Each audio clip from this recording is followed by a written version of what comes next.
6.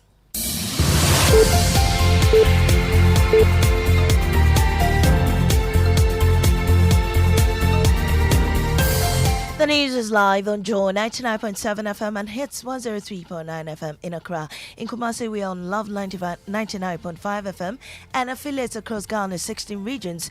Get radio, TV, and online content on the myjoyonline.com interactive app for Android and iOS devices. Coming up, give us clear-cut policies to deal with current economic challenges. That's the call from industry to President Akufo-Addo as he prepares to read his last State of the Nation address. VAT on electricity that is removed. They say we are going to do consultation. We are not expecting that this thing come.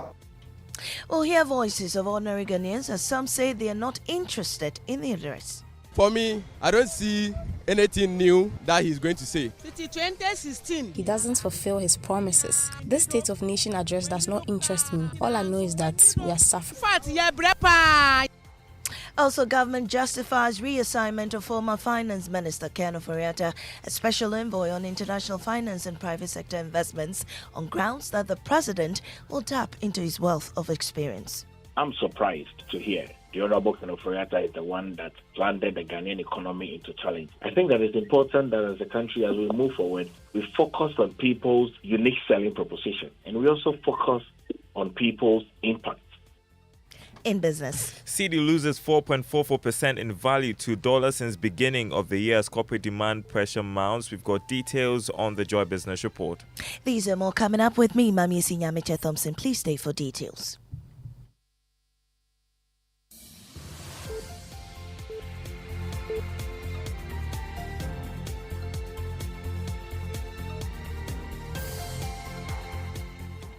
Let's dig in now. Give us clear-cut policies to deal with current economic challenges.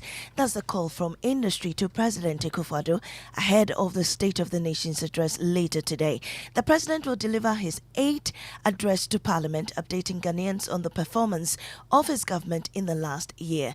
My colleague James Aveji has a wrap of the expectations of sections of the public ahead of this address. Ahead of the address, some members of the public who spoke to Joy News said the current economic challenges have left them with no interest in what the president has to say. For me, I don't see anything new that he's going to say. He's someone who doesn't go by his words. Papa, one my speech. 2016. The president has been giving speeches since 2016. He doesn't fulfill his promises. This State of Nation address does not interest me. All I know is that we are suffering. But what are the expectations of industry players? President of the Ghana Union of Traders Association, Dr. Joseph Obing, wants the president to tell us the future of the proposed 15% tax on electricity. VAT on electricity that is removed. They say we are going to do consultation. We are not expecting that this thing come. General Secretary of the Ghana Medical Association, Dr. Richie Salome, says the president must tell them how he will tackle the exodus of health workers. Meanwhile, the minority says the only thing they will accept is an honest admission by the president that the current economic challenges is occasioned by internal mismanagement. John Abdullah Jinapo is MP for Yapi Kusegu. We expect that the president will be sincere. We expect that the president will be honest. We expect that the president will, for the first time, admit that some of the difficulties we are going through is internal. You cannot just blame external forces for all your problems. Ghana is not an island. Other countries are not defaulting. The currencies of other countries are not tumbling the way the Ghanaian currency is. Well, you have to keep your dial here on Joy News for the latest of the State of the Nation address. Now, the latest report by African Education Watch has revealed that between 2017-2018 and 2021-2022 academic years, the average government spending per student under the free senior high policy was 1,241,000 Ghana cedis, with parents spending 4,185 Ghana cedis per year. The revelation highlights government struggles with the free senior high school policy as its budget credibility rate saw a continuous decline in 2019-2020 and 2021-2022 academic years. The following report has more. The report released by Africa Education Watch also found out that since the implementation of the free senior high school policy in 2017, senior high school enrollment increased from 813,448 in the 2016-17 academic year to 1.3 million in the 2022-2023 academic year. According to the report, the first 6 years of the policy saw an average of 422,940 students enrolled annually compared to an average of 260,490 annual enrollments for the last 6 years before the policy. EduWatch suggested that in the medium to long term, the Ministry of Education must develop and implement a strategy to gradually transition Ghana's secondary education system from the current boarding as a norm to day as norm. Meanwhile, the National Association of Graduate Teachers has called for a review of the policy to allow parents who can afford to pay their children's fees and other expenses to do so in order to ease some of government's burden. That someone who lives in Dansuma and attends school in, let's say, Kanish, he or she sleeps in the mother's house, eats the mother's food, and takes transportation from Dansuma to Kanish to and fro. And then someone also is in a boarding house. The building provided by government, the bed provided by government, and the person is given 3 square meals. Whether it is adequate or not, he's given 3 square meals. He does not take any transportation. So he or she is not under that stress that we're talking about. So where then is the equity principle? Now, government is justifying the reappointment of Ken Ofori-Atta as Special Envoy on International Finance and Private Sector Investment, saying that Ghanaians should focus on the wealth of experience he brings on board after serving as Ghana's longest-serving finance minister. Some members of the New Patriotic Party have commenced a public campaign seeking to have the president revoke his reassignment. Now, the minority in parliament is also backing this position, arguing that Ofori-Atta's Special Envoy role is needless. Isaac Adongo is ranking on Parliament's Finance Committee. I think I've had reason to say that what the president has done is technically to give Mohamed Amin one job with the left and take it back with the right. What the appointment of Ken Ofori-Atta is akin to having a senior finance minister supervising the finance minister. Basically, what they are trying to do is to still let him be in charge of our debt negotiation, our debt restructuring, and all of that. Amin Anta really will not have anything to do with the debt restructuring, except it is a needless position. It is an imposition to stifle the initiative, the capability of the new finance minister. But government says the president's decision will give him room to tap from the rich expertise of the former finance minister. Paul Grieve-Boakye Dankwa is government spokesperson on governance. I'm so particularly surprised to think that anyone would think that the role that the president Nana Dankwa Akufo-Addo has created is one that is duplicated in terms of the roles that are conflicting with the Minister for Finance and the Minister of State and then the 2 deputy ministers. I think that it's important that as a country, as we move forward, we focus on people's unique selling proposition and we also focus on people's impact. A leader and founder of the Movement for Change, Alan John Kwadwo Kyerematen, has promised to construct free ports and enclaves in the country voted into power in the upcoming elections. Alan Kyerematen, who is on a market tour, described the initiative as key not only in increasing revenue but promoting trade within the country. If you look at the experience of countries like Hong Kong, Singapore, the Emirates, Shanghai, these are all free ports. And the reason why they've supported the establishment of free ports is the fact that it brings in cargo from all over the world, which is consolidated and then redistributed. And this could be a major economic activity for our country. Remember that we have the African Continental Free Trade Area. So if we create a free port enclave in Tema, most of the goods that will be distributed as part of the African Continental Free Trade Area could be shipped through Ghana. Well, let's do some entertainment now. Efua Santua has provided evidence suggesting she had challenges logging into a Guinness World Records application to view the verdict by the Guinness World Records. She says that explains why she was unable to communicate the verdict before the Guinness World Records did in a response to a tweet. She spoke on our sister station, Hits FM. This is 10:35. Yeah. Right? They said, if we were unable to find an account with that email, my email, please make sure that's the correct email and we'll be able to assist. And I resent the email with the password again. Right. And now 1440 is 240. They said, hi, if I will look into this and get back to you. Many thanks. So when this was is this today? Oh, this is today. Yes. So till date. You haven't been able to. I agree. Me bro. No. Well, that's your explanation then. That brings us to the end of the bulletin. In our top story, you heard industry demanding from President Akufo-Addo to give them clear-cut policies to deal with the current economic challenges. I am Amisi Nyamiche Thompson. Business is next on the Super Money Show.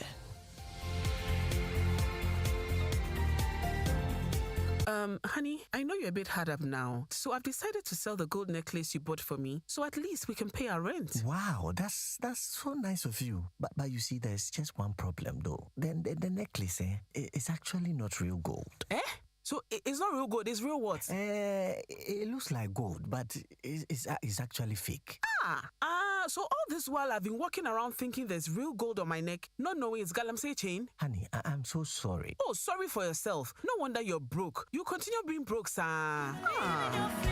Don't wait till a rainy day to realize you've been played. Times are hard. Invest right. Invest with iVest, the smart fixed-term investment account from Isway that gives you real value. iVest, real returns for real people. Call Isway now on 0302 208 222 or text iVest to 4993 to get started. Isway, your trusted financial solutions partner. Isway is a member of the Ghana Deposit Protection Corporation.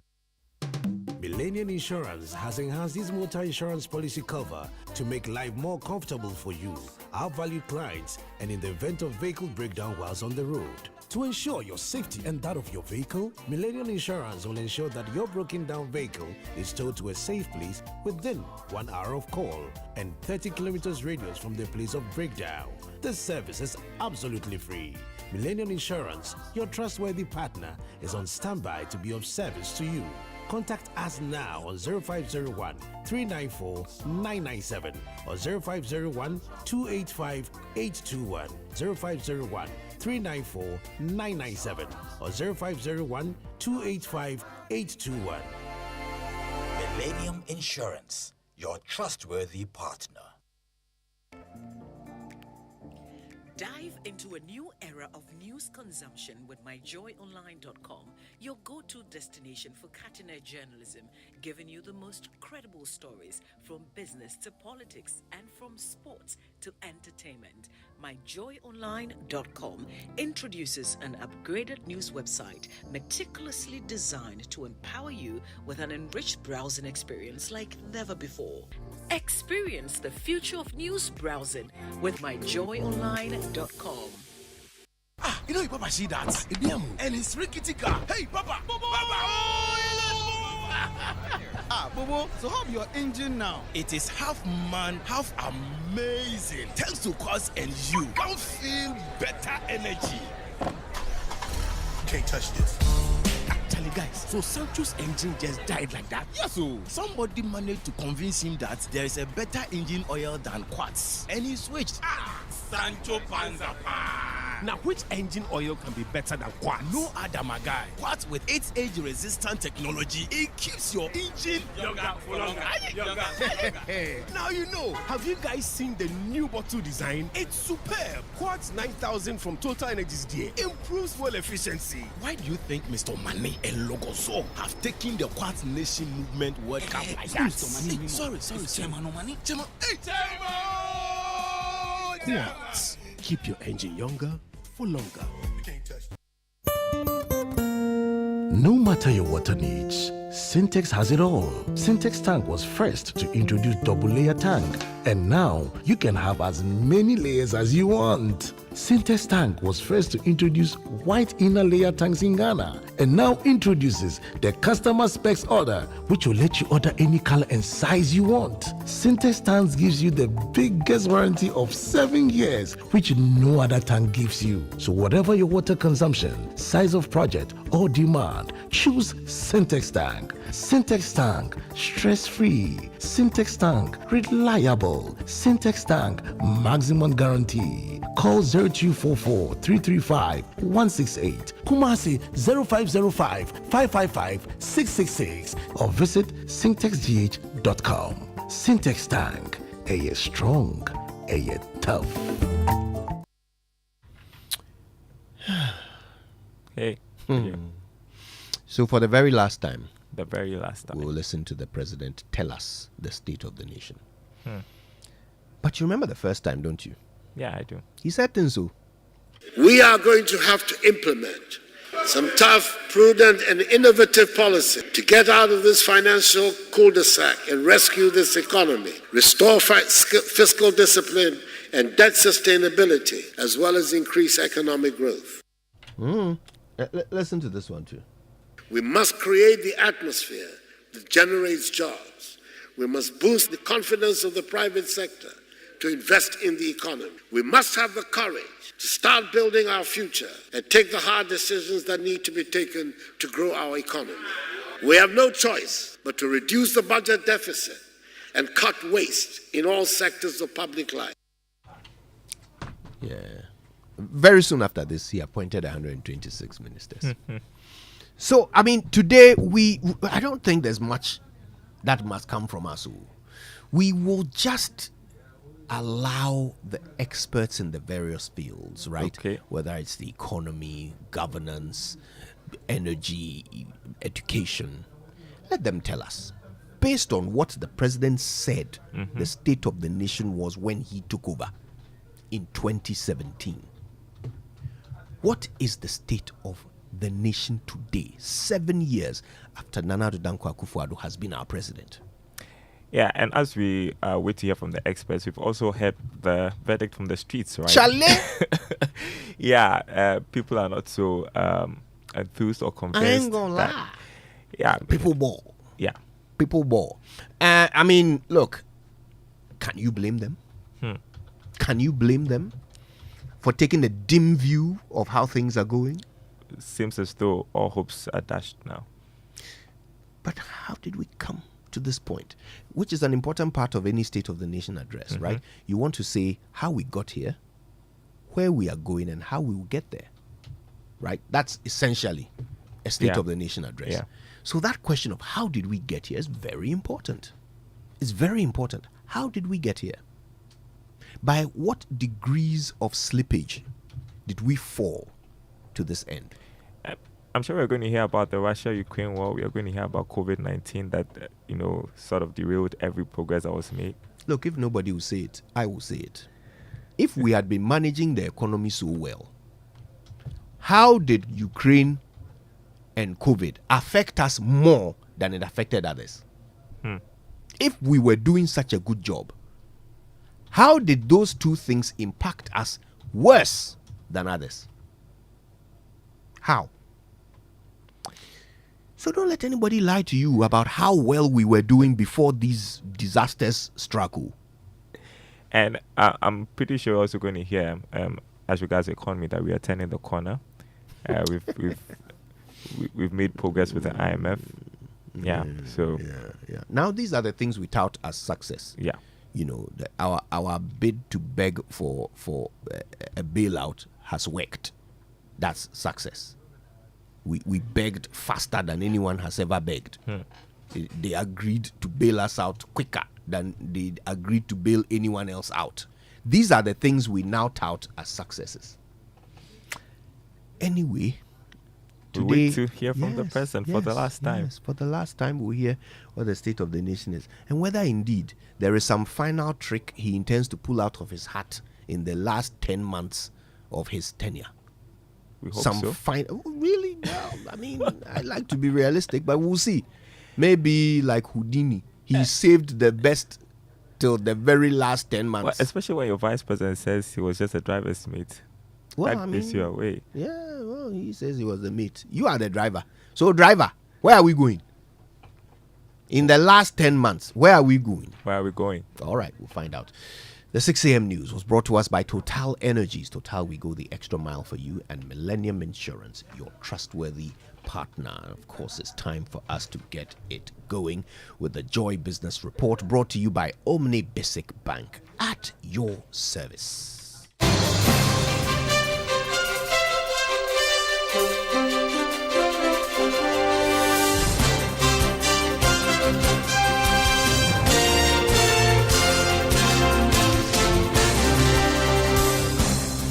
Hi, good morning. Welcome to the Joy Business Report. Coming up this morning, Cedi loses about 4.4% in value to dollar since beginning of the year as corporate demand pressure mounts. Also, President Akufo-Addo expected to be heavy on economy as he presents State of the Nation address to Parliament later today. Plus, government plans to set up the FinTech Innovation Fund to support startups in Ghana. We hear from Vice President Dr. Bawumia. Details coming up.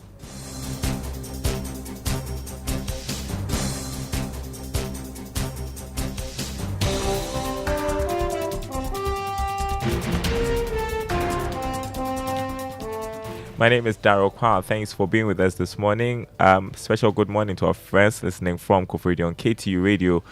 First up, the cedi has lost about 4.44% in value to the US dollar since the beginning of the year. The local currency weakened 1.37% to the American greenback week on week last Friday as a result of immense corporate demand and cedi-funded foreign exchange pressure.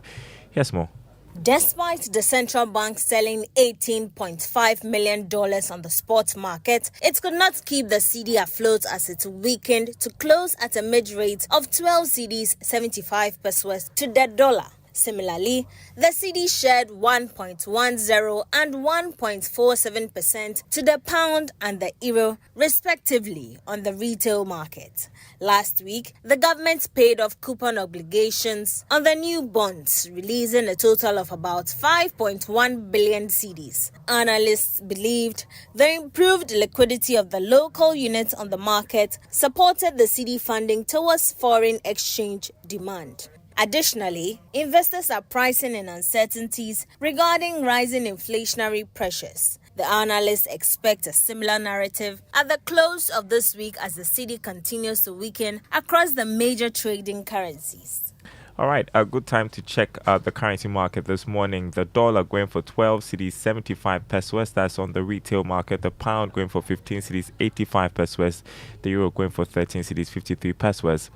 Now, President Akufo-Addo is getting ready to present the State of the Nation address later today. However, there are strong indications that his presentation will be heavy on the economy. Here's George Jaffe with details. This is not an announcement about policy measures that government is about to introduce for this year, but rather a constitutional requirement that at the beginning of each session of Parliament, the President should provide an overview about the current state of the nation to members of Parliament. But what are we picking up here at Joy Business when it comes to the focus areas for the President, especially in the area of the economy? Well, the President is expected to talk about some measures that has been taken in the past to bring the economy to the current state in what government might describe as being on that path to recovery. The President would also talk about the economy being in a better position now despite the earlier shocks. The President would also update the House about the IMF program and government's commitment to stick to proposed reforms and how the program has helped to stabilize the economy. On the outlook, the President will give some assurance when it comes to fiscal prudence, especially in election year, and what government is planning to do to ensure that we don't witness serious budget overruns. There could also be some indications about what we should expect when it comes to the direction of the economy, especially in the mid-year review of estimates later this year. And our government is working to ensure that projects that have stalled in the past are completed on time.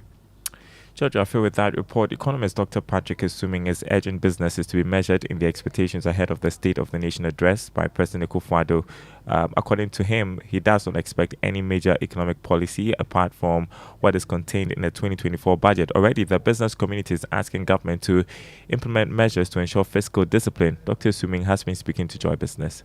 People are right to expect that something different, the president will give us a message of hope in terms of what has happened. But I think we shouldn't really expect any new major economic policy changes from tomorrow, because we have clearly shown the direction of the policy, and it appears that the government is going to double down on the direction we want to take. And the direction is try to achieve macroeconomic stability some way by pushing a lot more burden and pain on ordinary Ghanaians and businesses. So we've seen that in spite of the complaints, there's been new taxes, and also we haven't really seen the sort of cushion that Ghanaians were expecting. So really, I don't think we will see any major policy announcements different from what we've seen in the 2024 budget. Economist Dr. Patrick Isumin there. Vice President Dr. Mahmoud Bawumia has announced government's plan to set up a financial technology innovation fund to support startups in the country. According to Dr. Bawumia, this fund will enable the country benefit from the full potential of these startups towards the national digitalization transformation. He was speaking at the launch of the 3i Summit by the Bank of Ghana.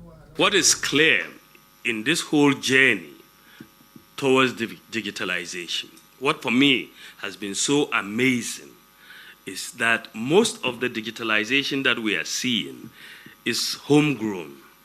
This is driven by local fintechs and local IT firms. The innovation is here. Usually they lack the capital to take these innovations to make the sort of impact. So they need the investment. You heard the Vice President, Dr. Mahmoud Bawumia. Well, government is being urged to focus and improve on infrastructure if it is to sustain the top spot in Africa as a country with the best access to financial inclusion. This advice is coming after the Vice President touted government's digitalization agenda as reason Ghana was ranked first in Africa to attain 100% access to financial inclusion. Speaking to Joy Business, founder of Financial Inclusion Forum Africa, Dr. William Durban, said more has to be done to maintain the feat. Ghana in itself, we have our own national financial inclusion development strategy, and in there they talk about 5 key pillars which are very relevant. And apart from access and infrastructure, you've got consumer protection and financial capability, and these really talk to how we can improve the usage agenda, because people need to be able to understand these new formal financial services and have the capability to use them. So I feel that we need to start focusing. If we want to sustain the access pillar, we need to be able to build the infrastructure. We need to make sure that there's consumer protection, especially with digitization. We need to make sure that people are protected, and then financial capability. You heard the founder of the Financial Inclusion Forum Africa, Dr. William Durban. Moving on to other news, lecturer at the University of Ghana, Dr. Priscilla Chumesi-Balfour, has called for the development of value chains in the agri sector to address Ghana's rising unemployment rate. Now, speaking on the Super Morning Show, the economist said the expansion of the sector should be hinged on value addition and the creation of a robust agro-processing sector. This, she believes, will create jobs and reduce importation of foodstuff. Her comments come on the back of Ghana Statistical Services release, which said that unemployment increased by over 14% in the third quarter of 2023. Listen. If you ask me, we keep talking about the need to develop strong value chain around the agricultural sector. There is still a lot of work that needs to be done, because the fact that we import a lot of the food items we consume here means that we are generating employment for others. When people import tons of containers of rice, tomatoes and all others, what is the maximum number of jobs that these activities can generate? It is just jobs around the distribution, but the majority of the jobs that should come from the production process, we lose it because we are not doing the production domestically. Dr. Priscilla Chumesi-Balfour is an economist. Now, oil marketing companies are worried the sector could be hit by a lack of confidence among consumers over products delivered onto the market. Is coming after some products supplied by Century Oil were declared not fit for the market. Kwekwajiman Adria is Chief Executive of the Association of Oil Marketing Companies. We had the issue with the chemistry. We recall that one. We had the chemistry issue with the manganese and other stuff. Then at the back of it, we are having this other problem of the quality of the Century product. It's not going well for the sector. What it means, we know every sector has got an issue. What it means that we are having some issues coming up after the other. But the important thing is we have a corrective and preventive action to be able to deal with this. That's what's important. And once the regulator is aware of that, I mean, he'll be taking steps to help us to get through that. Well, on the commodity market this morning, crude oil going for $82 a barrel. Gold increased by more than $2 to open trading at $2,033 an ounce. Cocoa also trading at $6,567 a ton after recording a significant $300 increase.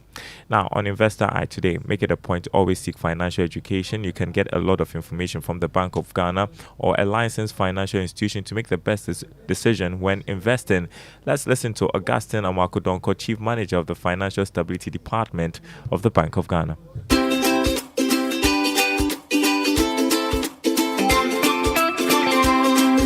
When the customers of these institutions or the consumers become more knowledgeable financially, they are able to participate more confidently on the market. There is a deepening of financial inclusion, which is an objective of the central bank and then the government. They are able to patronize the products, the services produced by the service providers. And then currently, one area which is of key interest to us, they are able to better protect themselves against fraud in the financial system. The increased use and reliance on technology has unfortunately exposed a lot of customers, consumers to financial fraud. And so for us at Bank of Ghana, that is one of our key objectives, to help ensure that the consumers, the customers, will be able to protect themselves against some of these fraudulent. And that's Investor Eye episode for this morning. Thanks for listening, everyone. More news on our website, myjoyonline.com/business. My name is Daryl Kwao. The Super Morning Show continues. Don't go anywhere.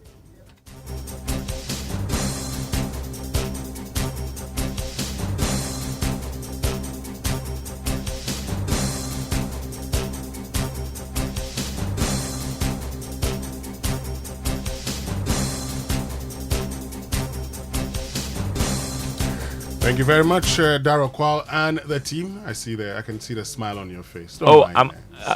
Yeah, not a bad idea actually to welcome Samuel Dame back. Well, welcome Samuel Dame back with what? Wachi.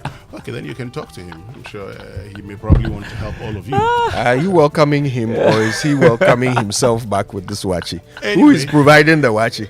He's welcomed himself with an inspirational song. Oh wow! Yeah, an ever praise medley. Oh, Sammy is back. Sammy is back. Sammy is back. Stuff like and that. That's our inspirational song for today.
Yes, Sammy Odame is back. Oh, yes. Praise medleys are on the table again. You know, this song reminds me of the former member of parliament for Wa East, Godfred Tang Bayon. He loved this song. I always sang it whenever I met him, and actually taught me how to sing it. He says he learnt it while he was at the training college years ago, I think in the 70s. So you do have any young friends? No, I don't. You know, anytime Winston starts a sentence with "this song reminds me of," or "this reminds me of," you know he's about to tell you something that only your father can relate to. Yeah, but like Katie Hammond said, all these young boys with beard. With beard. What do they have to offer? Oh, goodness. That's just on a lighter note. Indeed. Well, anyway, listen, today we are, talking about the state of the nation. And Charlie, you remember the first State of the Nation by President Akufo-Addo, right? I've heard it said that I'm behaving like a man in a hurry. Mr. Speaker, I am indeed in a hurry. I'm in a great hurry. The times in which we live demand that we all be in a hurry to deal with the problems we face. Yeah. Well, it's been 7 years. Is he still a man in a hurry? We would have preferred he slow down. Oh. From the beginning? Yeah. But that was very inspiring. I mean, that first speech was everything, you know?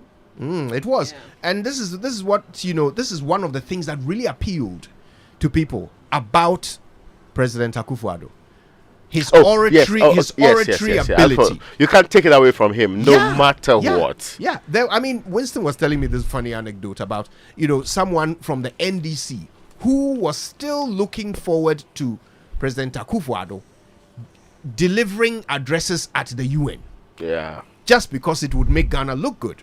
That's true. Right? That's a skill of his that, is undeniable. But Nekrakra is saying, today in 2024, how do people feel about the state of the nation and the address that he's due to deliver? Listen to this. For me, I don't see anything new that he's going to say, because what he has been saying from the onset, we've heard it several times, and he's someone who doesn't go by his words. Papa, one my speech, 2016.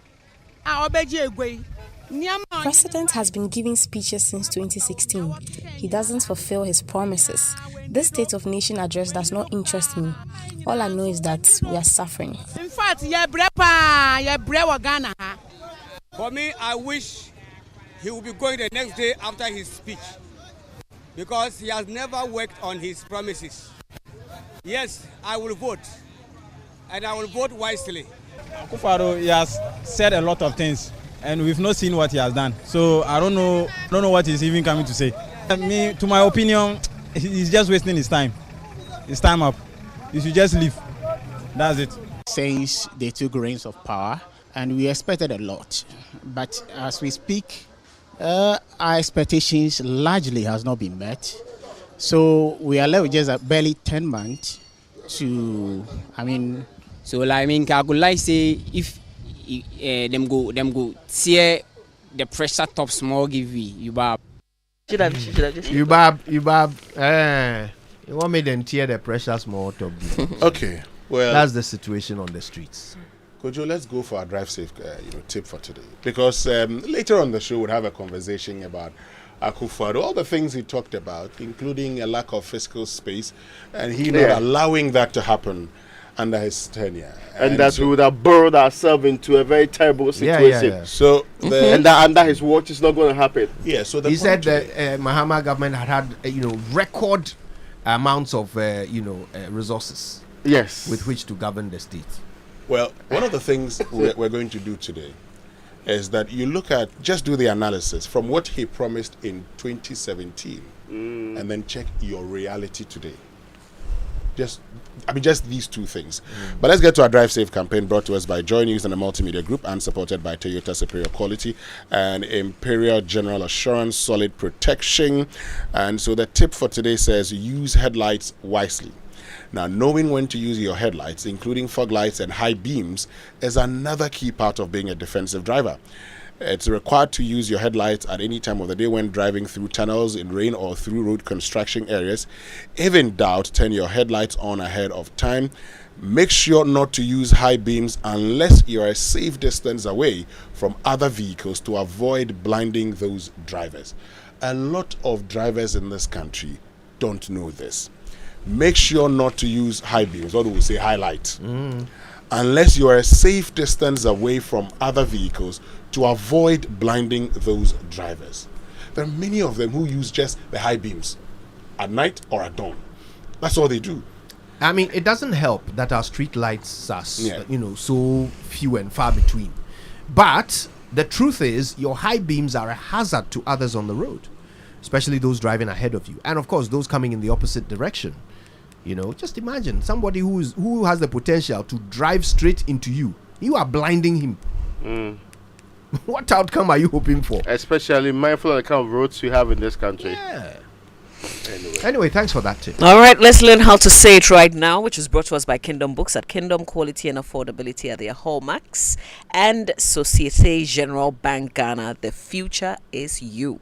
Something must be done. You say either, I say either. Can I just say a big thank you to the prestige team at the DVLA who helped me to renew my driver's license yesterday. Now, I know you heard me say license, right? Licence, license, not license.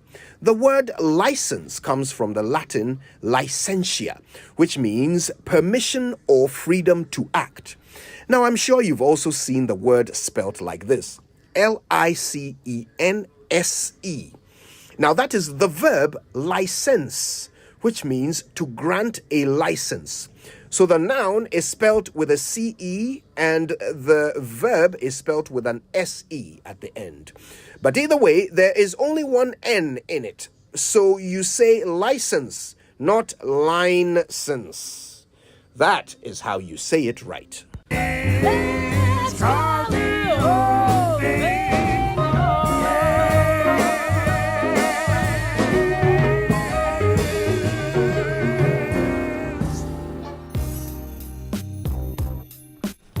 All right, let's get into the news review brought to us by Syntex Tank, you're stronger, you're tough, and Enterprise Insurance at 100. Yafi promotion, celebrating our legacy, securing your future. I want to begin with the Ghanaian Times newspaper. A story on the front page: commit to free SHS and TVET program review in manifestos. That's not two other teacher unions demanding from political parties. Story on page 7 says pre-tertiary education teacher unions in Ghana wants political parties to include in their election manifestos a review of the free senior high school technical vocational and training program for its intended results to be achieved. In addition, they want the policy to be depoliticized and made a national initiative that will be implemented within the parameters of Article 25(1)(b) of the 1992 Constitution and supervised by the Ghana Education Service and not the free senior high school secretariats. Would you guys say this is a good call? Yeah, it is. Well, they've said so for like the last 6 years. Consistently, they made this same reference, and I can mention NAT. I can mention what's the name? NAGRAT saying so. They were joined by the Catholic Bishops' Conference, and along the line, other groups also joined. But it appears because the NDC started the review conversation, and government said, no, there's no conversation about review. We decided to pretend that government is pursuing policy, but we will never review it, which is extremely strange, which is almost opposite everything we should do with public policy. Because the expectation is that public policy is always consistently reviewed to make it better, to improve it, so that you know where it stands. But, now that they say they are making proposals for manifestos, I doubt if the MPP can boldly. No. I think it will happen. I think it will happen. Yeah. No. Spoke. As Bamia is departing nicely from a certain past, one of the things that many would like to see is what are we doing with education. That's important anyway. All right. There's a story that I'm not very happy about. It's on page 3. It says that Tarkwa Circuit Court has sentenced a mason to 15 years imprisonment for defiling a primary 4 pupil. Oh my And God. this happened at Heman Pristia in the Pristia Honey Valley municipality. So Thomas Abuaji pleaded guilty to the charge of defilement, and the presiding judge sentenced him to 15 years imprisonment in hard labor. Reason I'm not happy is I thought that he could have gotten a higher sentence. How old is he? Didn't mention the name of the age Of this of this- Mason, yeah. right? Because, you know, yeah. But it's a 10-year-old we're talking about here. Come on. Yeah, I would certainly have liked to have seen the book, you know, thrown at him. He pleaded guilty, which probably, you know, helped his cause. But really, then 15 years from now, he'll be back on the streets.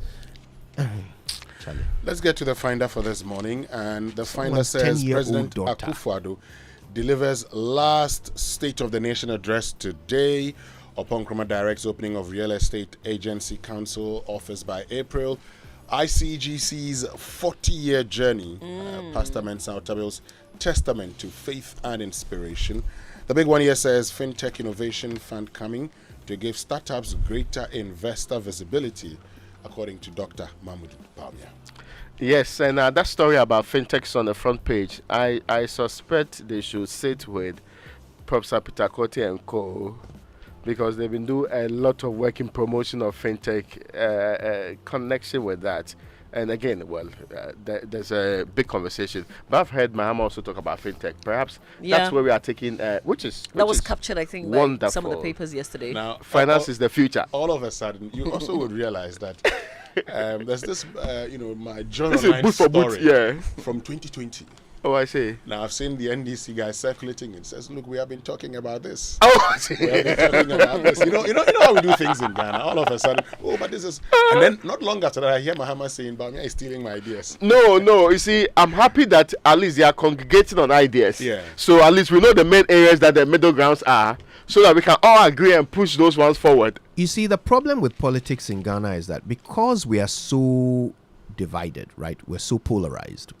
So when someone says, I said it first, he's not even validating your idea. He's trying to say that you have no ideas. But the paradox is that you're actually confirming that the person is right. Mm-hmm. That's really what you're saying. If you go to the extent of going to find evidence that you said the same thing, you are simply saying that your opponent is right. So what's the value to you?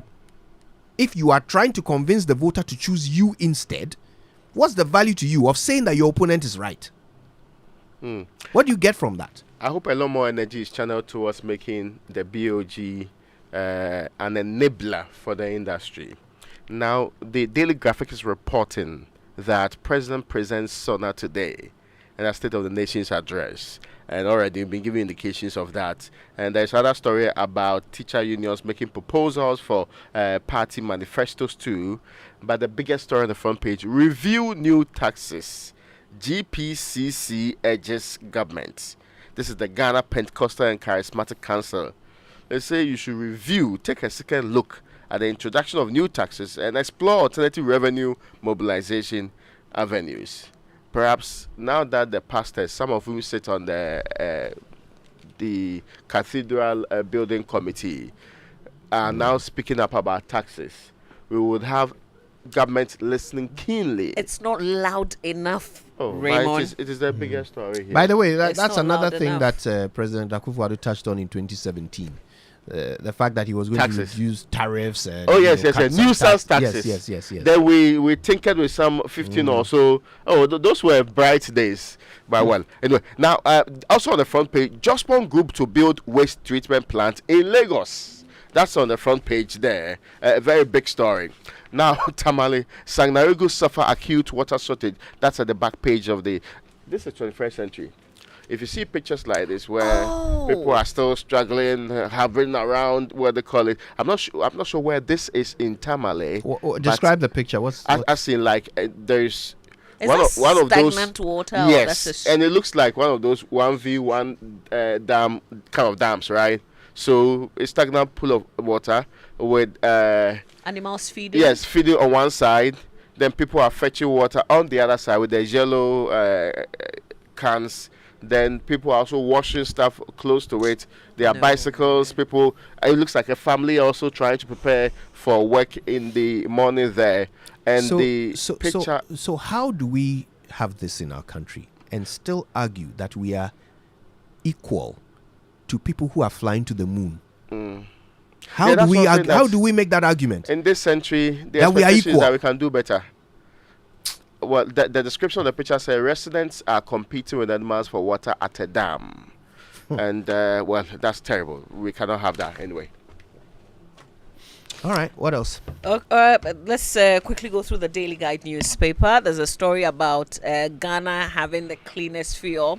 That's according to the NPA chief executive. But remember that Sentio has been suspended. Well, the first started with IES and COPEC, who actually accused the refinery of supplying substandard fuel and also operating without a license. And some people have said this actually contradicts when you say we have the cleanest fuel and yet you're punishing someone for not producing, for producing substandard fuel, then you're really not aligned properly.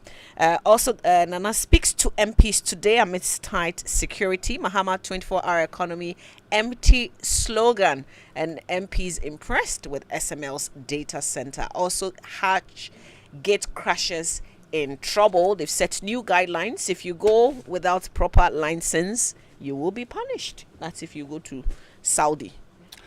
Okay, I think we can go for the online news review then. It's brought to us by Zenith Bank in your best interest and GOIL Good Energy. Now, GOIL PLC, your CIMG Hall of Fame and 2022 Petroleum Company of the Year, has taken the lead again. GOIL has opened ultra-modern LP auto gas stations. That's liquefied petroleum auto gas service stations. The modern auto gas service is actually safe, is clean and affordable. An alternative fuel for your vehicle. Look out for the GOIL auto gas station in the following areas: Bema Camp GOIL service station in Accra, Peshi GOIL service station in Accra, Pedu Junction GOIL service station in Cape Coast.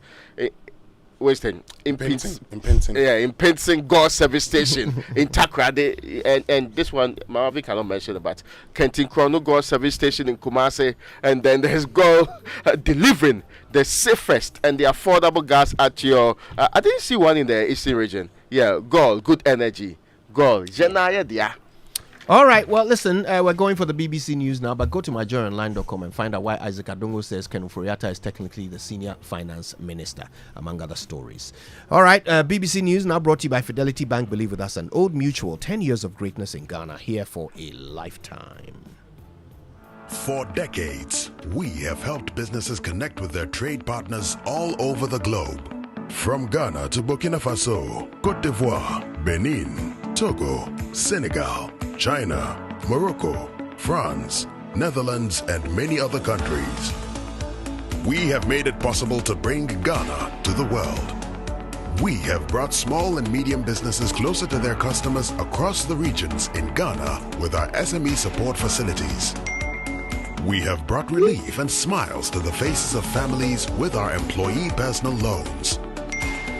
With our cutting-edge technology and digital support, we take the burden of complex thinking off you, making life simple. That is who we are, as close as a partner. Bank of Africa. We are indeed the African bank with the global reach.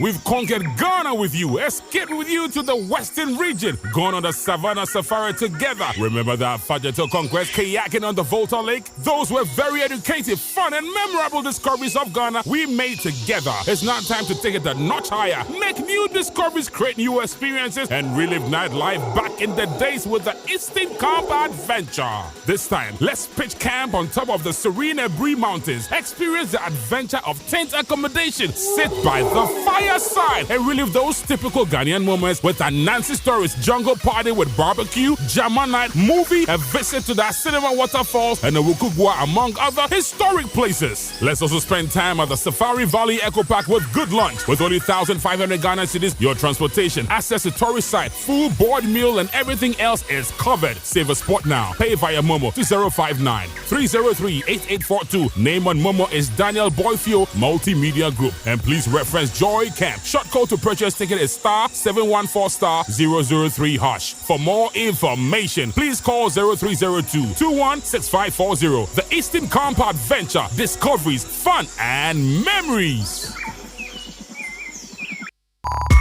Ooh, things are looking up on this side.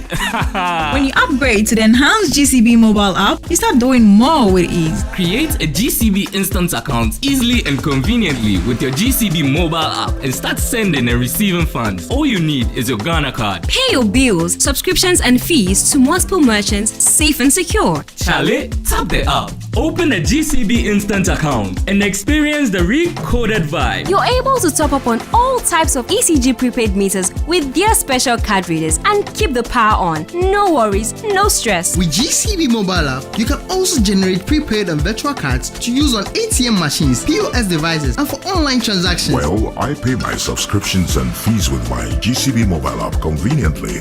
GCB mobile app. Download now from Google Play Store or Apple Store. Upgrade your style. GCB Bank. Your bank for life.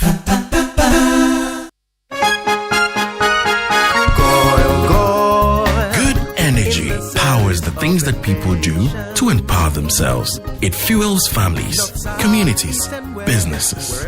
Good energy fuels nations. It gets things going and keeps them moving.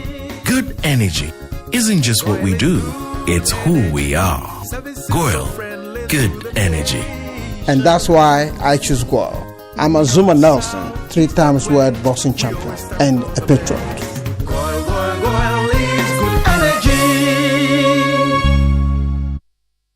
It's the most action-packed breakfast show in town. The hottest music, the best giveaways, the great interviews, and all the laughter and fun you can imagine.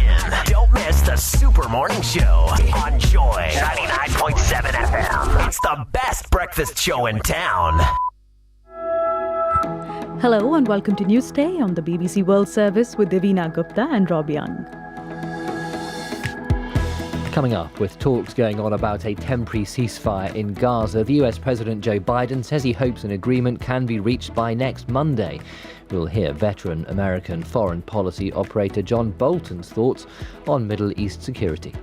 The argument has to be Israel should take proper precautions to protect civilian life, and if there's evidence they're not doing that, then I'd like to hear what that is from the U.S. government. Why are farmers protesting across Europe? We find out about it from more voices from the region. And we look at how the war in Gaza could affect President Joe Biden's support in the Michigan primary today. Many of the state's large Muslim population are unhappy with his response to the conflict. But first, a bulletin of the latest news.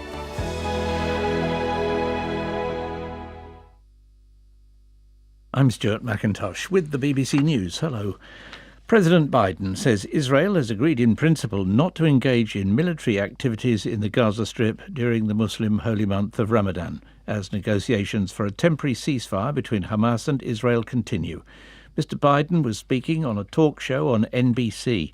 Our Middle East correspondent Yolande Nell is in Jerusalem. US negotiators have been really pushing very hard to get a deal, another pause in the fighting, an extended pause before Ramadan starts on the 10th of March. There were big talks that took place in Paris last week.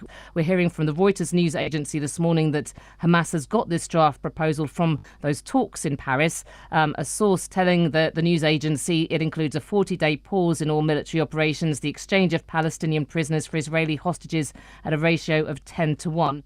The Ukrainian Air Force says Russia launched 13 attack drones and a barrage of missiles across several regions overnight. The attacks came shortly after European leaders meeting in Paris agreed to increase funding to Kiev for its war against Russia. After the meeting, France's President Emmanuel Macron said they'd agreed to do whatever was necessary for as long as necessary to support Ukraine. He described a Russian defeat as vital for peace and stability in Europe. Nigerian labour unions will embark on a 2-day strike on Tuesday against the spiralling cost of living. Inflation in Africa's largest economy is at almost 30%, while the local currency, the naira, is rapidly depreciating. Our reporter Nkechi Ogbonna has more details. The government has assured the people that these reforms will take time and that things would ease off after this initial pinch by the economic policies that have been introduced in the last 8 months. But the truth is, people are desperate. Anywhere you go to, people rush you. If you're coming out from a car or if you look well dressed, people just rush to you. Please, I'm hungry. Give me something to eat. People have reached their breaking point, literally. So I do not know when things would get better. Police in Australia, who've been searching for 2 men thought to have been murdered by a serving police officer, say they've found 2 bodies. It's thought that the victims, the former TV presenter Jesse Baird and his boyfriend Luke Davis, were shot over a week ago in a Sydney home. Simon Atkinson reports. Police said they'd found 2 bodies they believed to be the missing men on a remote property about 185 kilometres southwest of Sydney. After 2 days of searching in the area for the remains of Mr. Baird and Mr. Davies, they'd moved their attention to a second site about a 20-minute drive away on Tuesday afternoon. The men's families have been told of the development. New South Wales Senior Constable Beau Lamar Condon, who is Mr. Baird's former partner, was charged with 2 counts of murder last Friday. It's alleged he used a police-issued gun to kill the men. This is the World News from the BBC. The US ambassador to the United Nations says Benin has offered 2,000 troops to support a planned international force to help tackle armed gangs in Haiti. Linda Thomas-Greenfield said several Caribbean countries had pledged support for the former French colony, but had called for more French-speaking nations to join the effort. Kenya has offered to lead the mission, but the deployment has been delayed. One of the largest criminal cases in Dutch history is due to conclude in Amsterdam today. It centres on the vast drug trafficking operation of a Moroccan-born gangster, Ridouan Taghi. This report from Anna Holligan. The Dutch public prosecutor accused 17 alleged gang members of being part of a well-oiled killing machine. The main suspect, Ridouan Taghi, was once the Netherlands' most wanted man. He was arrested in Dubai in 2019 and accused of running one of the largest drug trafficking operations in Europe. Among the charges, the 46-year-old is accused of committing 6 liquidations, a term used to describe Dutch gangland killings, plus 4 attempted murders. All the victims were witnesses to crimes, business associates or rivals. Argentina's defence ministry has banned the use of gender-inclusive language in the armed forces. It says the aim is to eliminate the use of incorrect language that could lead to misinterpretation and affect the execution of orders in Argentina's military. President Javier Milei, who describes himself as a libertarian and an anarcho-capitalist, has previously criticised the use of neutral language. Researchers have discovered that a small transparent fish known as a Daniola cerebum can make a sound as loud as a jackhammer. The creature, which is just over a centimetre long, uses its muscles to drum out a 140 decibel rhythm on its swim bladder. If the water is close to the fish, this is as loud as a gunshot. BBC News. Thank you, Stuart, for that news. Hello, welcome, and namaste to Newsday this Tuesday with Rob Young and Davina Gupta. Thank you for joining us. There you are, about to enjoy the deep-fried, soft, spicy kelewele you bought from Aquile at Osu Night Market. Suddenly, you see your daughter's name on the paper used to wrap the kelewele, and that's when you realize it's the CV she submitted for a job last week.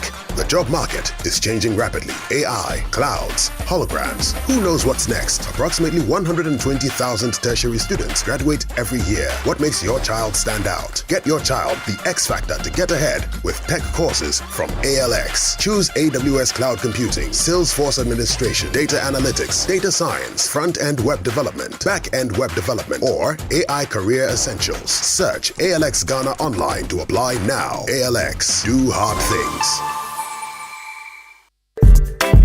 Great news is here. Batmat is here again. XXL clearance sale. Guaranteed savings. From now till the end of April, the big sale continues. Get discounts of up to 70% off sanitary wares, light tiles, waterproofing, and all other product families. It's the year to get things done. Visit our showroom at the North Industrial Area next to the Winners Chapel, Ghana. Don't miss out. Batmat, welcome home. Not again.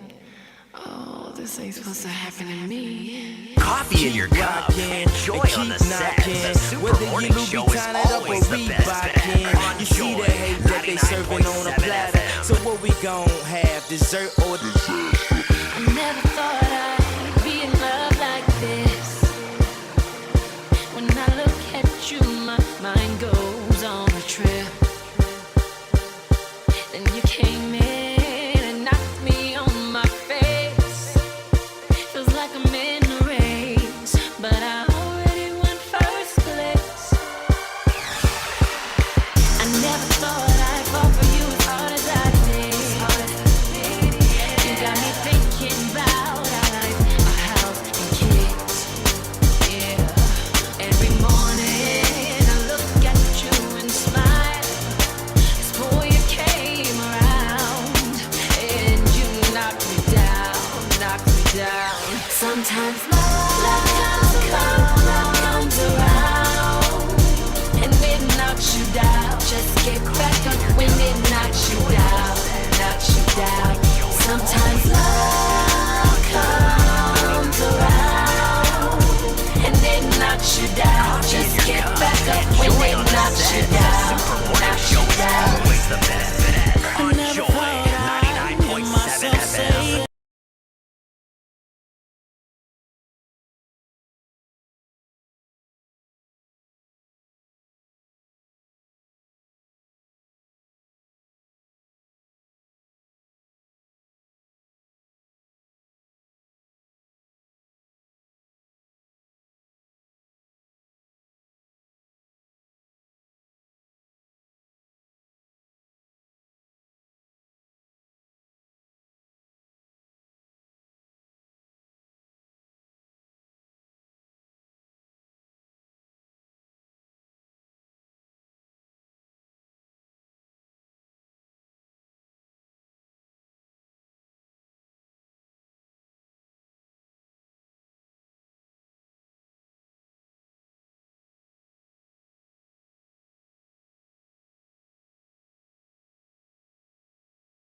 The president would deliver his State of the Nation address. Final one. The final one. Okay. All right. So, what is the State of the Nation? We're asking you. The true state of the nation. Mm-hmm. Oh, the true state of And the you know, nation. when it comes to the true state of the nation, I mean, first of all, John Mahama, while in opposition, said something that many people would now use to, analyze the State of the Nation address, where we are as a people, where we intend to go, and how we intend to get there.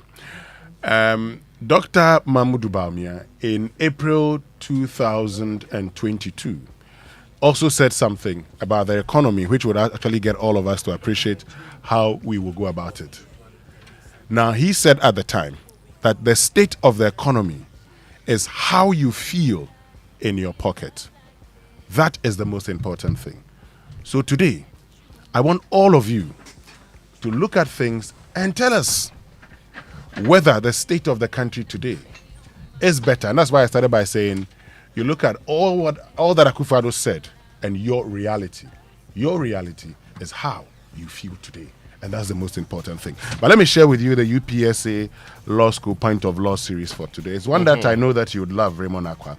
It says that a marriage subsequently celebrated between parties, one of whom is married and the marriage ordinance is void, and the subsequently married person shall not be deemed to have been married to the person who was previously married. And this is the Teresa Owo and Francis Owo 2017 DLSC 2490. So we did something for visa. If we did something for visa, how does it affect the original marriage, the one that we did popping and every other thing involved? So because you want to sign something small so that somebody will have to go and get visa. When you finish, you must dissolve it. Really? Yes. Well, they not say that we are doing it with fictitious wedding. Well, if you don't dissolve it, it means that you're still married, and you've seen people, losing, people going to court and they're told, well, we actually didn't have any marriage after all because you already married before we got married. You understand? Yeah, I get you. And I see people doing these things. I mean, I know a gentleman and a lady who recently did that. Yeah, sometimes you're doing a favor for the person. Person. We're traveling outside the country. I need someone to support me. I've won a visa lottery. I need someone to support me, and that's it. Well, the law is very clear. So there's another one. I think I've been in love with the UPSA Law School Point of Law. I want to hear Mamabi on the matter. The problem came because Mamabi refused to talk about it. Today, I want you to speak about it early enough so that nobody creates any problem with you. Pleading the fifth. I won't fall into your traps. Anyway, you wanted to commit herself to to another engagement that requires change. We beg. All right, we've got lots to do this morning. Of course, President Akufo-Addo is going to give now, I said it's his final State of the Nation. He will be giving a sessional address at the point of handover, to dissolve Parliament and so forth.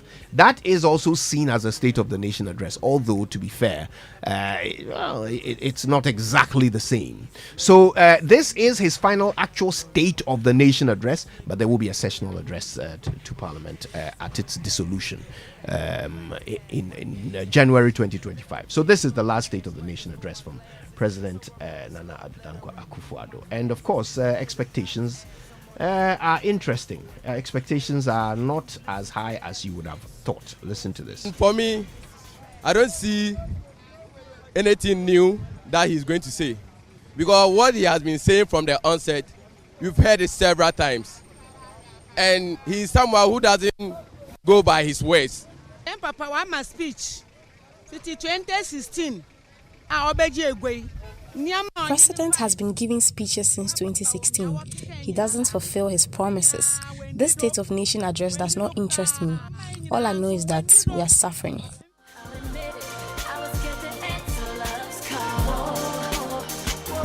Yeah, so, what are you expecting? Use the hashtag JoySMS. Tell us. We're talking about it all today on the Super Morning Show. But we will also be bringing you an update from the Jirapa Dubai murder. We have such a good relationship with that organization, and we definitely want to know the latest in the investigation into the killing of Eric Johnson, who is, of course, the owner of Royal Cozy Hills Hotel. Stay tuned. That's also coming up.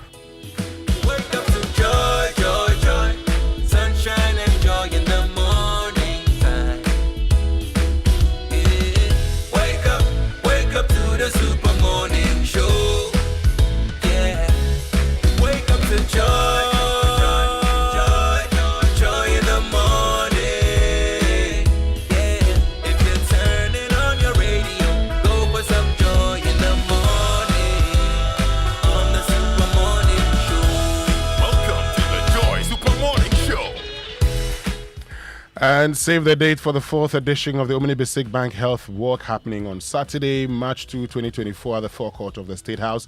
From 5:30 a.m., the walk will start from the forecourt of the State House through to the principal streets of Accra and back to the same venue for aerobics and fun-packed activities. Keep the date open, and guess what?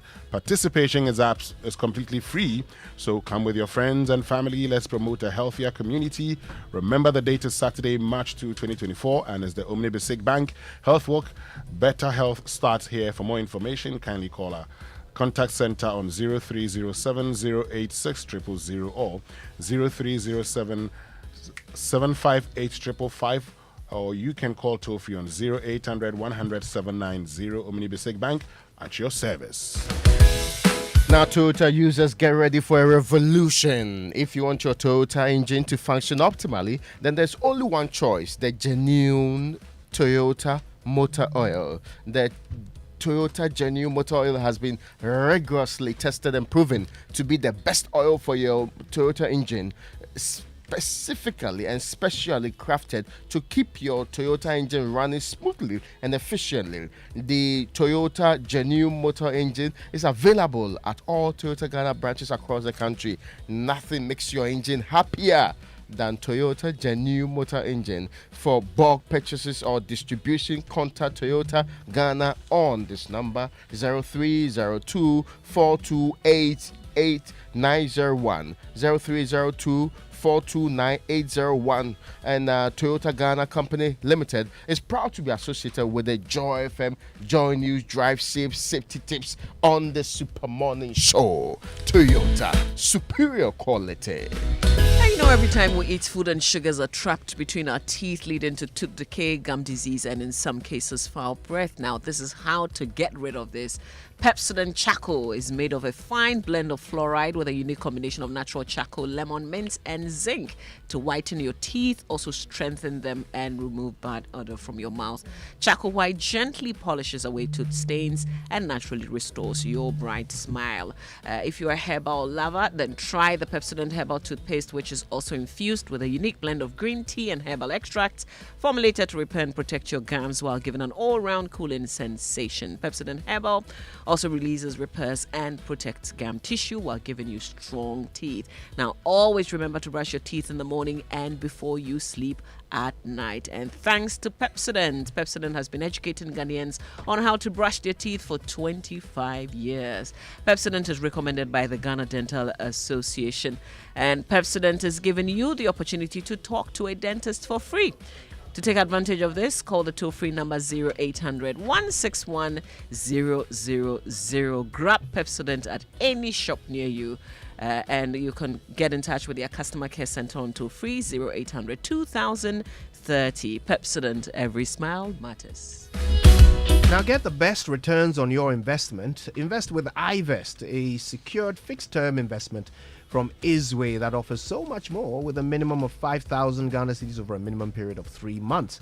Increase your earnings by investing over a maximum period of 12 months. Times are hard, so invest right. Open an iVest account today and invest your way to massive wealth. iVest, real value, real people. Call Isway now on 0596 914 843 or text iVest to 4993 to get started. Isway, your trusted financial solutions partner. Isway is a member of the Ghana Deposit Protection Corporation. And start the new year with easy and secure movement with SG Ghana. Get reliable motor insurance and receive free fuel for your vehicle. Buy or renew your Sound Drive insurance with SG Ghana from now to the 31st of March and get free fuel of up to 500 Ghana cedis for your trips. It's time to hit the road with reliable insurance and free fuel. Visit any SG Ghana branch today and get the cover that you need for your vehicle, plus free fuel to take you places. Sound Drive plan is underwritten by Allianz Insurance. Terms and conditions apply. Societe Generale Ghana, the future is you. Now, a poorly maintained car engine can't age faster. This is why we offer specially formulated quartz engine oil with age resistance technology. It is a breakthrough innovation that ensures optimal performance for your engine and improves protection against mechanical wear by up to 74%, even under extreme temperatures and pressure. Choosing quartz from Total Energies is choosing the engine oil that keeps your engine running efficiently and effectively. Quartz. Keep your engines younger for longer. Now get more value for your money with the Hollad Into Swore Motor promotion. You get into Swore when you sign up to Hollad's motor insurance between now and April. Enjoy free fuel vouchers, free roadside assistance when your car breaks down, and amazing gifts as well. With Hollad's quick motor insurance claims process, you've got the best insurance ever. Yatosu Bruta to contact your insurance broker or the nearest Hollad office. You can also call the toll-free number 0800 444 999 to sign up. Join the Peppo family. Hollad Insurance, we insure you and everything you love.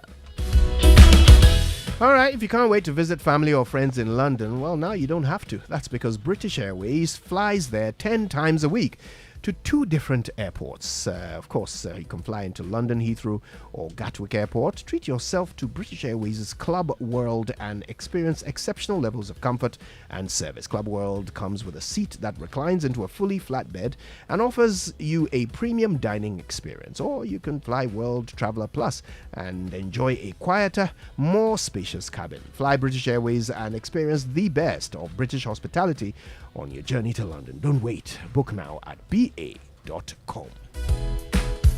And get a loan of up to 450,000 Ghana cedis from Fidelity Bank and get rewarded. Switch your existing salaried loan to Fidelity Bank or get a new personal loan and enjoy the lowest fixed interest rate repayment holiday option, guaranteed fixed monthly repayment or installments. Don't miss this offer. Call us on 0800 003355 or walk into any Fidelity Bank branch today and let's help you achieve that dream. All right, don't forget to go to kingdomstoreonline.com. You can buy whatever you want from Kingdom Books and Stationery, pay via Momo across all networks, and get free delivery if you're in Accra or Tema. Terms and conditions apply. At Kingdom, quality and affordability are their hallmarks. All right, time now for us to get an update from Jirapa, Dubai. Of course, in Jirapa, a very gruesome murder happened a couple of weeks ago. Eric Johnson, the owner of Royal Cozy Hills Resort, Jirapa, Dubai, was killed on the premises of the hotel in his private residence. And of course, our very own correspondent, Rafiq Salam, from the Upper West region, has an update. Rafiq, good morning. Good morning, Kojo. So you've been following this story as the police have been looking into the murder of Eric Johnson. Why don't you bring us up to date with the very latest? Since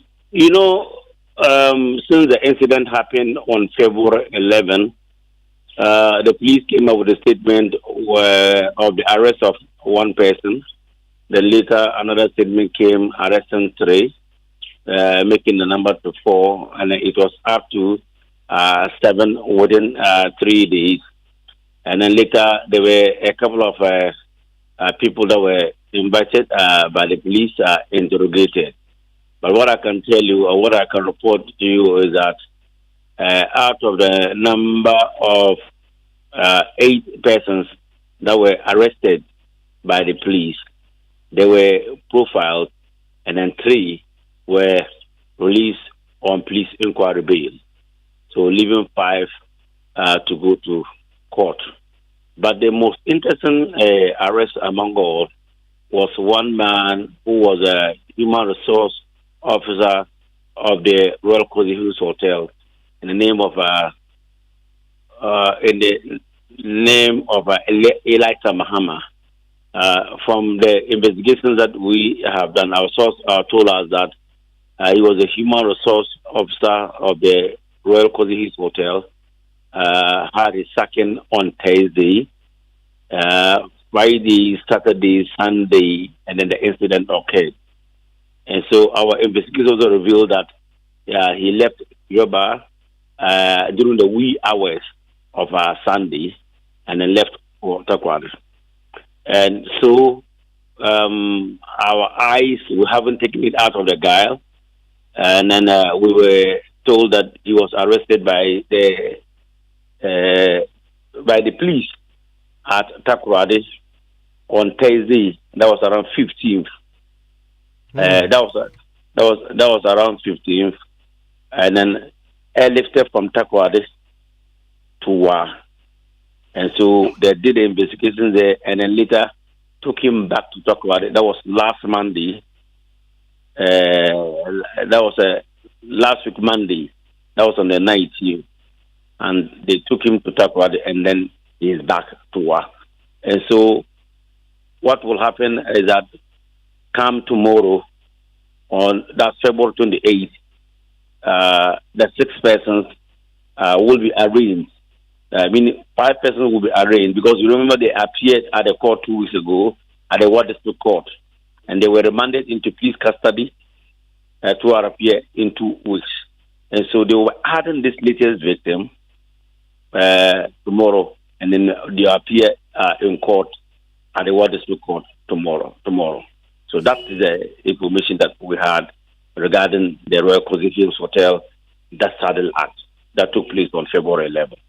That's a very interesting update. So you talked about this remarkable arrest. It was the latest arrest by the police of the former HR officer of Jarapa Dubai.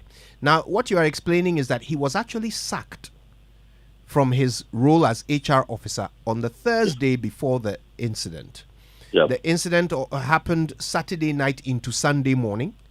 Okay. And this individual actually left Jarapa in the early hours of Sunday morning.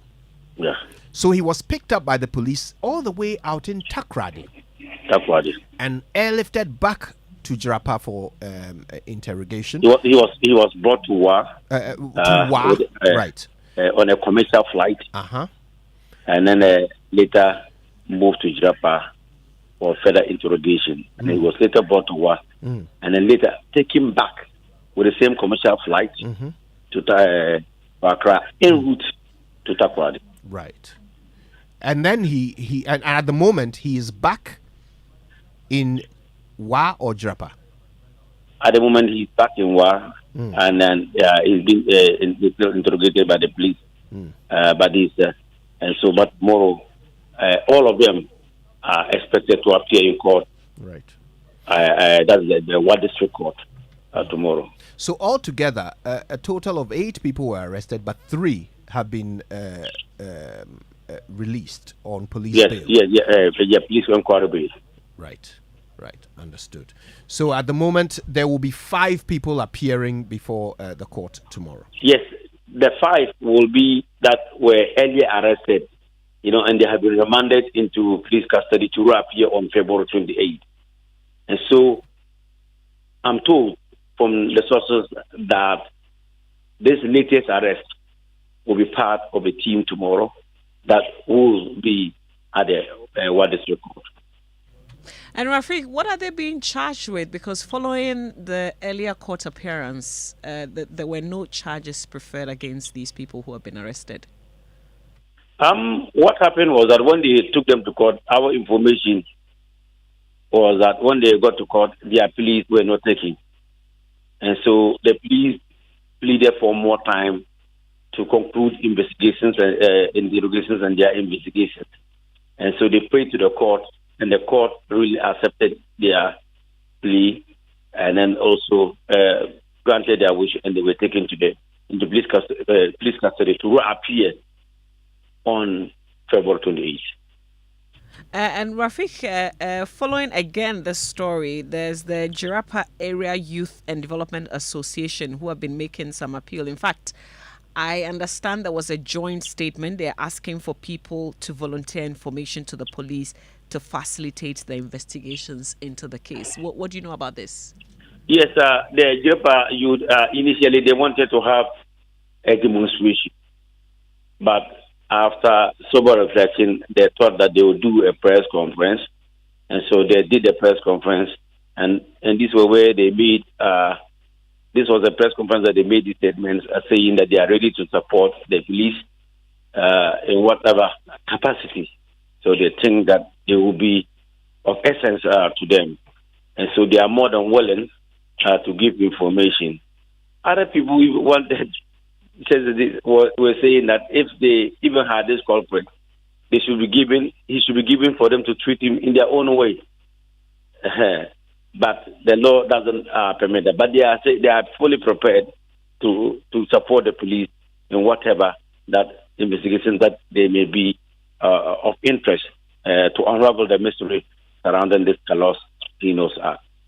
So, is it accurate to say that the police, this last arrest of the former HR officer, makes him the center of the police's investigation so far? The police said that they are still investigating, and so they are leaving no stone unturned. Even one worry about the public regarding this issue is that information is not forthcoming. The police are playing their cards closer to their chest.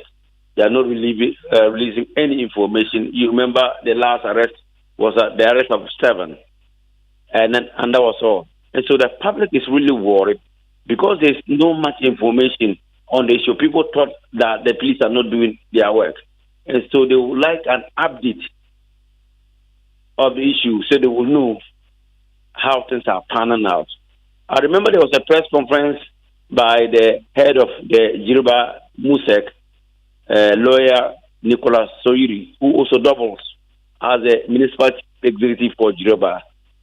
He spoke about it and says that they will be coming out with updates on whatever that is happening. But it appears at that press conference that the head of the REC said either he didn't want to divulge some information or he had little knowledge of what really transpired. And so they said they will be ready to be letting the public know whatever that transpired. But ever since, they haven't briefed the public, and no statement also from the police was forthcoming. And so they thought that the police, that has the perception of people that because they are not getting any information, they thought that the police are not doing their work. Yeah, well, of course, we'll keep an eye on this as it unfolds. Tomorrow, of course, you will cover proceedings in court for us. Rafiq Salam, thank you very much for this update. Thank you very much. Of course, that's our man in the Upper West, Rafiq Salam. Troubling events. We'll talk more about it later. Right now, though, we're going to take a couple of messages, and then we'll be back with your birthdays and, of course, the Joy Sports Center. Stay with us. Babe, what do you want for Valentine's Day this year? Momo. Really? See, how about a vacation at a posh, romantic hotel just for a few days? Nope. Just Momo. But why? It's because everything you mentioned is up for grabs in the Momo Valentine's promo offer. Make this Valentine a season of love to remember. Just pay your bills and shopping with the Momo app or *170# and stand a chance to win a 2-night stay at a romantic 4-star resort with your partner. Once you pay your bills with Momo, you automatically qualify for the raffle. Keep paying to increase your chances of winning and discover Sikakakra or Dokakra this Valentine. But why didn't you say so? Enter this Momo Valentine promo today. This promotion is regulated by the National Lottery Authority on the Caritas Lottery platform. T's and C's apply. MTN. Have you ever thought of the one that makes you complete? An escape from the clutches of interest charges. With the Standard Chartered Visa debit and credit cards, payments are completed at the speed of light, intertwined with interest earning accounts. You also get unbelievable rewards every time you swipe. You have access to over 1,200 airport lounges worldwide. High credit limits of up to 100,000 Ghana cedis and up to 50 days interest-free with our credit cards. You also get to enjoy full multi-trip travel insurance for 90 days. Fees discounted at your feet with our globally partnered merchant points. Bills are always settled, not battled. Get the Standard Chartered debit and credit card now. Call toll-free on 0800 740 100 or 0302 740 100 or reach us via email on feedback.ghana@sc.com. Standard Chartered, here for good.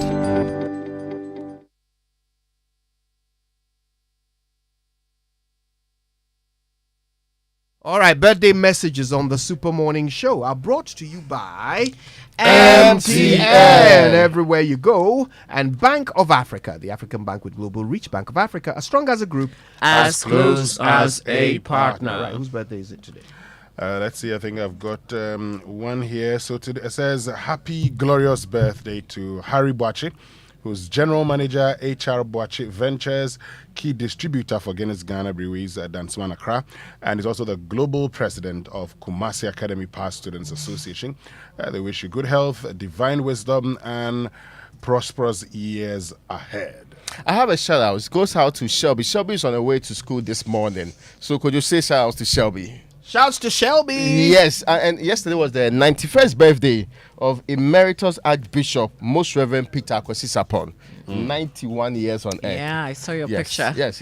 It's a happy 85th birthday to our mother, Rosemond Lovely Osei. God continue to bless and favor you. We love you as from your daughters. And happy 50th birthday to the lovely Gifty Otiapia, a.k.a. Mami Apia, from your daughter, Abba Florence. God bless you, Mami, and grant you all your heart's desires. I love you very much. Have we done this one for Cheryl now, Kindly Okain? No. Okay, happy birthday to Cheryl now, Kindly Okain. It's from your parents and your brothers, Stephen and Stanley. May the good Lord order your steps and grant you long life, wisdom, and prosperity. And may goodness and mercy follow you all the days of your life. Happy birthday. Also, happy birthday to Mame Ifwa Ikusika Harden of Ansela International School of Hachu. Today is your 15th birthday, and may God grant you long life and knowledge in the name of the Lord. And it's from Irabana Nanabenyin Nanaba Mummy, and of course your father, Nana Harden. Are we done? Any others? Yes, No? I think we're done. Okay. Well, let's kick it into gear with the Joy Sports Center, which is brought to you by MTN. Everywhere you go, Standard Chartered Bank, Here for good. And Twisco Energy Food Drink from Promasidor Company Limited. Twisco, Power power your your dream. dream. Well, there's an exciting new chocolate beverage out there on the market from the producers of Cowbell. Well, let's introduce you to Twisco. It's a chocolate food drink enriched with Enaforts, a combination of energy-boosting minerals and vitamins including vitamins B, vitamin C, D, iron, and many more. Twisco is available in 20 grams and can be found at your nearest neighborhood store in a delightful red sachet for only 1 Ghana cedis, 80 pesos. To enjoy all the goodness packed in a sachet, empty contents into a mug, mix with 100 ml of previously boiled water, add milk, and stir. And that's it. Start your day with a cup of the great tasting Twisco chocolate drink. This advert is FDA approved. I'll make you a cup of it. Mama, right? you know, the way you were behaving, it's like you're staring with your body. Yeah, you know, and I'm like, the body is the Mama, one. The body is the one doing the staring. and say, yeah, Don't worry, previously bought that. We'll get some for you. We'll get some for you. Yeah. We'll get some for you. I was imagining it. The boiling or the stirring.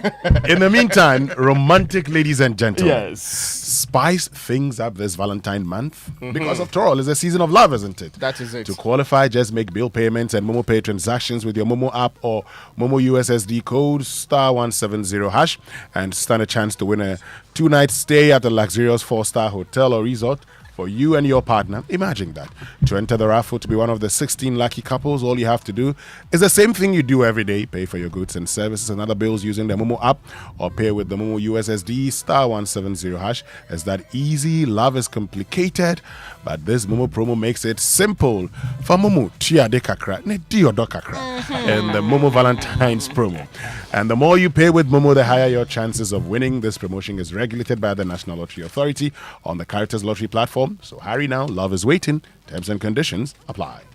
Now, are you a female entrepreneur developing technology or leveraging technology? The Standard Chartered Women in Tech Incubator Program offers specialized mentoring, mini MBA business courses, curated networks, tailored masterclass, and seed funding to help you unlock unimaginable business growth. The program is implemented by the Access University's Ghana Climate Innovation Center. Apply now to the Standard Chartered Women in Tech program. Visit the website scwomenintechgh.com or the Standard Chartered Bank Ghana social media pages for more information. Application deadline is the 29th this week of February 2024.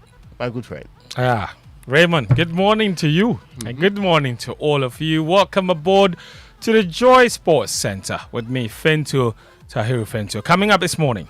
Kudus. Bowen! History for Jared Bowen. After 16 career doubles, he's got a treble.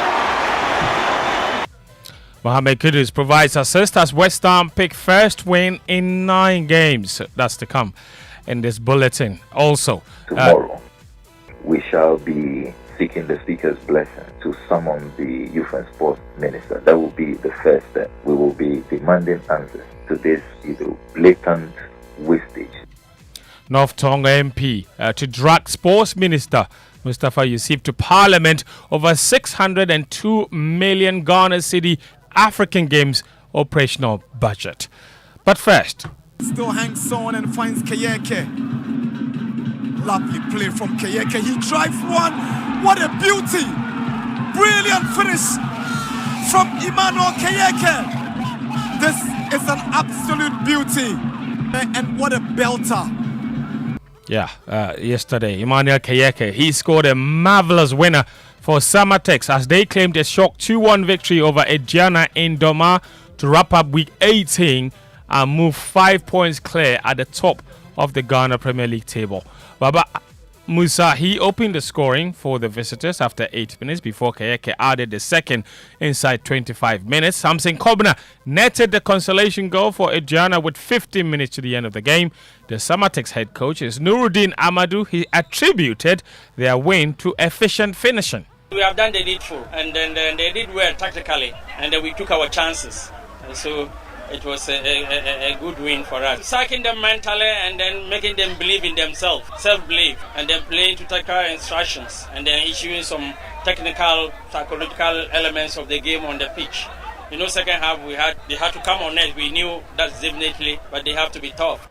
Yeah, that's Nuruddin Amadou, the Samatex coach. They are top of the Ghana Premier League table. Ediana Stars, they conceded the first goal after just 8 minutes. Their boss is Yao Echampong. He says it's unacceptable. We made a mistake for them to have scored earlier. So it makes the game very difficult for us. So that's the football. You know, normally when you concede early like this, you see players panicking. It's just that the boys have to raise up their game. I think lack of concentration in the first half. How can we concede 2 goals in 10 or 15 minutes? It's unbelievable, but it's football. So I congratulate them. Yeah, Champon. Can't believe it. Meanwhile, on Saturday, Heart of Lions, they produced the biggest upset of week 18 when they beat Kotoko 1-0. Randy Abe is Heart of Lions president. I guess that you saw it was a very difficult game. A game that both sides displayed their clear intentions to want to win the game.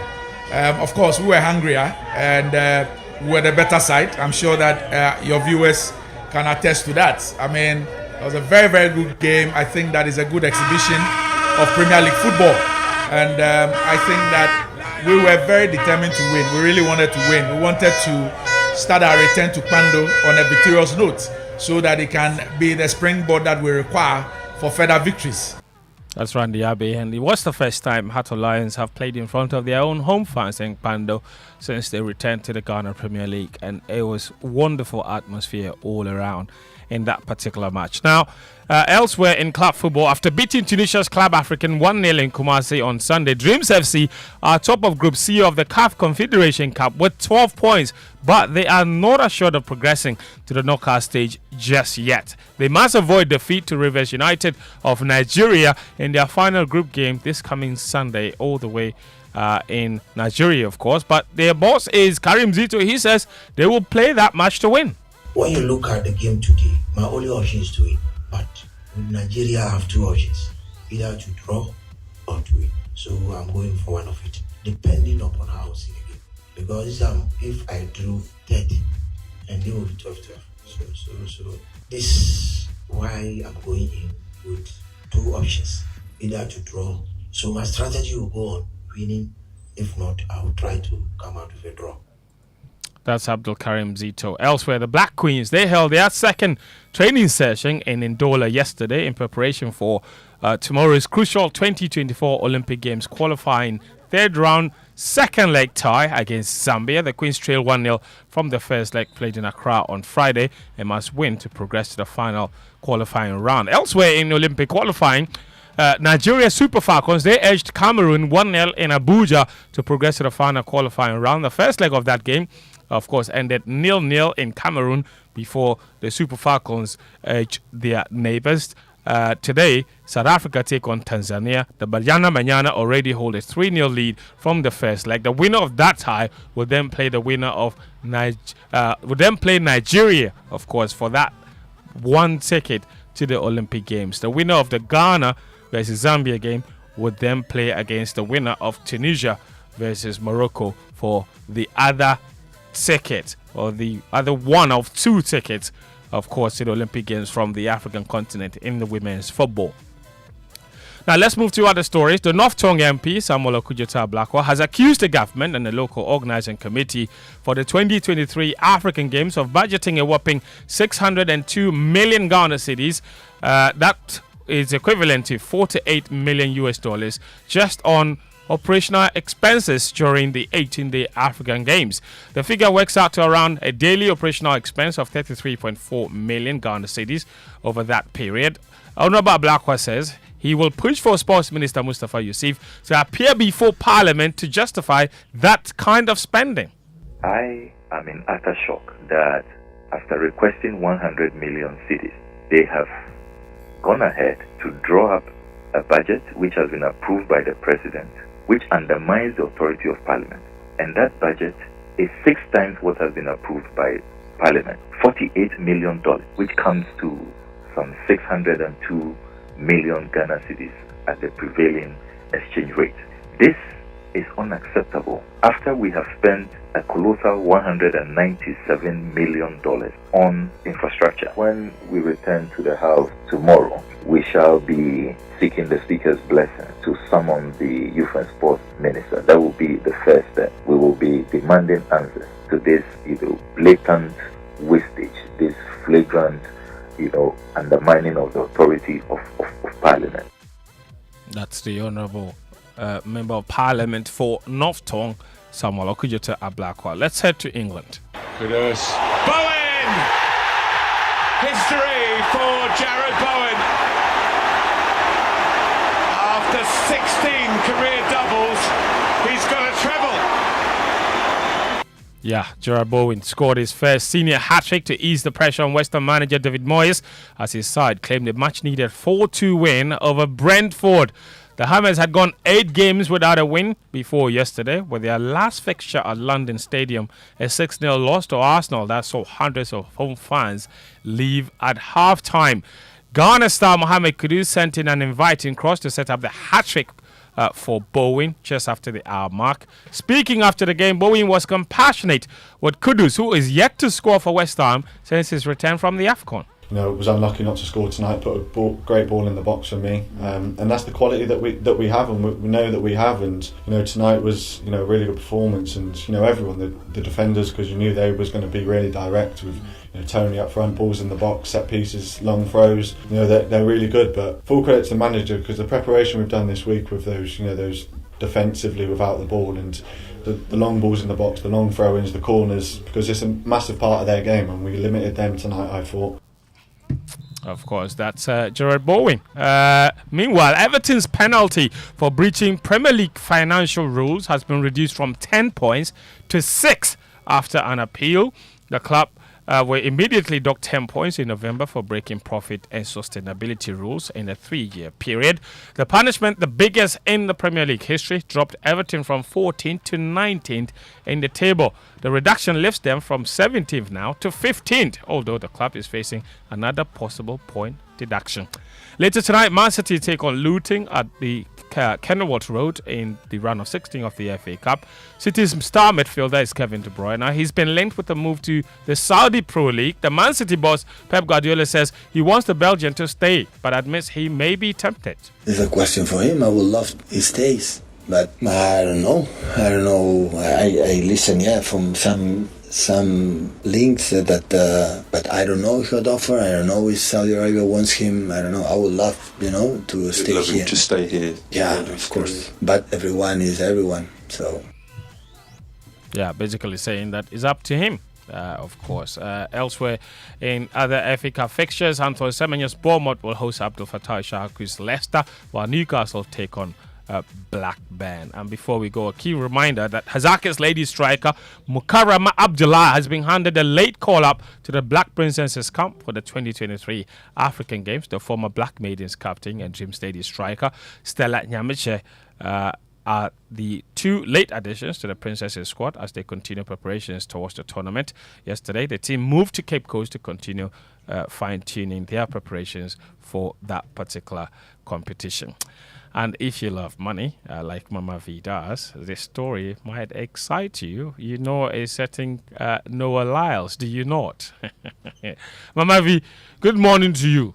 Now, let me remind you, you know Noah Lyles, the 100-meter and 200-meter world champion. He signed a record-setting deal with Adidas that will run through to LA 2028 Olympic Games. The exact dollar figures are not known, but it's said to be the biggest contract yet for any track and field athlete since Usain Bolt. Oh, wow. It is. So it's a lot of money. When you come back again, make sure you choose a proper profession. But to give you an idea, Bolt's contract with Puma in 2013 was estimated at around $10 million a year. So if that's the biggest since then, we'll probably be looking at a figure around that every single year, just from Adidas alone, one partner. Is it too late to work in this camp? It's too late for you to run for sure. No, not run. I could work for him. Yes, you could be his trainer. And I'm saying it's too late for that. What else can you do for him? I'll do social media or something. Be a spokesperson. You want the easy job. Can you imagine talking for a living? Fentio. The guy runs more than the guy talks more than anyone. You know the one I'm talking about. Yeah, the one who said that he doesn't understand why NBA champions call themselves world champions. He said because you only play the game in America. Then when you finish, then you come and call yourself world champion. Now he's the world champion because when he's running the 100 meters in the 9 lanes he's in, there are 8 different nationalities in that particular 9-lane race. But that makes a lot of sense. No, it's a good argument. Right. Yeah. It's a good argument. He said that. So for him, he qualifies to call himself a world champion if he wins a 100-meter race that has maybe 2 Americans, 1 Jamaican, 1 from Trinidad and Tobago, 1 from Botswana, 1 from Kenya, 1 from maybe Brazil. That's a proper world champion. And that's fair. That's fair. But you know the NBA's argument, right? They say all of the world's best players play in the NBA. So if you win the NBA, you are world champion. America for. So if you win the NBA, and then they go a step further to say, okay, if you say they are not world champion, bring your best basketball team. Oh my God. To come and play against their team, the NBA champion, and see whether you win or not. So they are world champion. By assumption. Interesting argument. I think they both can make, strong cases. Yeah, I think the Americans are just stretching a little bit. But Fentio, thanks for sports. You guys have gotten over your loss to Liverpool. I'm sorry? I was removing my headphones. I know. You're just like Lexus Bill. What did you say? Nothing. I'm just saying that it's 5 more minutes to 8. You knew it was about Chelsea. This is the Super Morning Show. There's plenty of sports on myjoyonline.com. Social media messages here on the show, though, brought to you by EcoBank, A Better Way, A Better Africa, and Provident Insurance with Provident. Man, you're covered. Today, we're getting lots of your messages because it's the President's State of the Nation address. And we're asking, what is the state of the nation according to you? Is it felt in your pocket? Or where? 055-111-1997. That's our WhatsApp number. Get in touch with us. Post on X with the hashtag JoySMS. Across Africa, a new era has begun, connecting us with one purpose: to create and share opportunities to grow. Across our continent, across the world, we are creating a better way to a better future. A Pan-African future. Together. EcoBank. A better way. A better Africa. Hello? Fair driver. Are you sending the sales? Boss, Medicana Kopim. Hey, what the car to me so? Boss, you no renew the insurance. Tell it. I didn't have time. I had to go to the farm. You can insure on the farm. And I had had to go to the market too. You could have insured in the market. I had to cook supper for my wife. Abba. Boss, you could have insured in the market. But how? By texting Obaya on 0242 426 396 to help insure with Provident Insurance on WhatsApp from anywhere. Annie, Bebia. With Obaya, now you can insure your car anywhere, anytime. On WhatsApp, text Obaya on 0242 426 396 today. With Provident, man, you are covered. Coffee in your cup and Joy on the set. The Super Morning Show is always the best bet on Joy 99.7 FM. After 8 years of the previous government, there's practically no fiscal space left. The persistent resort to borrowing for any additional expenditures to meet the aspirations of our people is also not sustainable. We cannot continue this way with our public finances. And I will not allow this economy to collapse under my watch. The most obvious manifestation of the energy problem has earned us notoriety in the world with the entry into Wikipedia and other dictionaries of the word doomsaw. It is a phenomenon that has blighted our lives, destroyed appliances, and collapsed many companies. We are going to have to implement some tough, prudent, and innovative policy to get out of this financial cul-de-sac and rescue this economy, restore fiscal discipline and debt sustainability, as well as increase economic growth. Super Morning Show. That was the very beginning of President Akufo-Addo's tenure as President of the Republic of Ghana. What do you think? What has changed? Has anything changed? Particularly in your pockets, what would you say? We've got just about a minute to 8. At 8, we'll cross over and bring you the Business Minutes, which is brought to us proudly always by Consolidated Bank Ghana. CBG, we stand with you. Anointed Electricals, the generator experts, and our new friends, Wyca Re-Capital, together towards tomorrow. We welcome you to the Business Minutes. Thanks for bringing us the Business Minutes here on the Super Morning Show. In the meantime, we're taking your messages as well on 055-1111-997. That's our WhatsApp number. And we ask you to also post on X as Joy997 and add the hashtag JoySMS, as well as on Facebook. We'll share your thoughts with the rest of the world. It's exactly 8 a.m. now. Here's the Joy Business Minutes.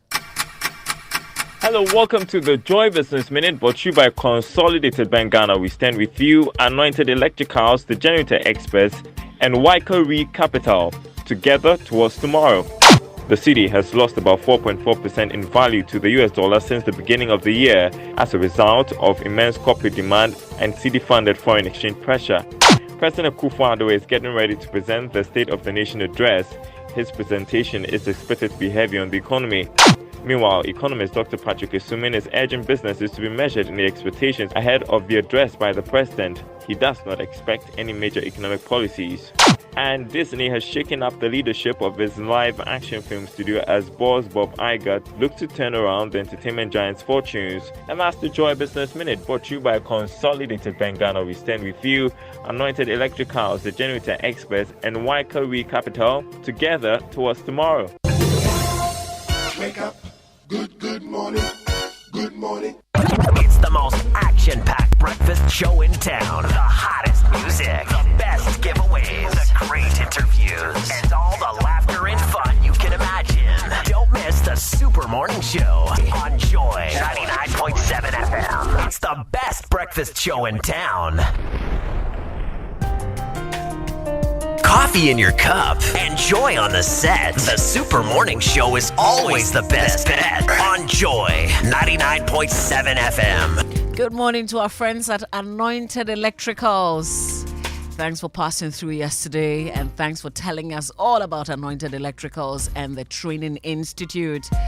But listen, if you missed our conversation yesterday, then let me just do a recap. Anointed Engineering Services Limited is into the sales of ultra-silent generators from 5 kVA to 2,500 kVA. They also undertake maintenance and repairs of all kinds of diesel generators. They stock genuine spare parts, and they say that even if you didn't buy your generator from them, they can maintain it for you. They will take care of it for you. They have branches nationwide. Find them. Their latest branch is in Amrahia. Frims Oil on the main Adenta Dodowa Road. They're also in East Legon, Lagos Avenue Road, opposite Tombrick Hotel in Tema. Tema General Hospital Road, Community 9, just after the overhead. Kaswa off the Wager Kaswa Road near Semaf Cement Depot. And Odoko, that's where they have their head office at number 77 Anointed House of the Odoko Malam Road, Accra. Here's their hotline that I encourage you to call, because they say they can make special arrangements for you as well. So they will customize whatever request that you have. Why don't you call them 0243 480334 0243 480334. Anointed, that's the generator experts.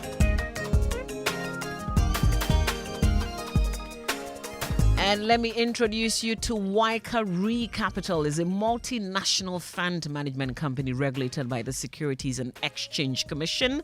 Wyca Re Capital, with experience in fund management and investment banking, has over the years helped its customers to thrive by enabling them to achieve their lifetime financial goals. Wyca Re Capital invests funds in ways that create a positive future for its customers, their families, and businesses, and offers corporate finance and advisory. In these ways, Wyca Re Capital helps its customers to create the best life. You too can also create your best life. Just speak to Wyca Re Capital today on these numbers: 050 1577546 or 050 1577547. Locate their office on the 4th floor, Golf House, opposite the Ghana Standards Authority in Accra. Or just visit their website, wycarecapital.com. Wyca is WAICA and recapital.com. Just check them out and get more information. Wyca Re Capital, together towards tomorrow.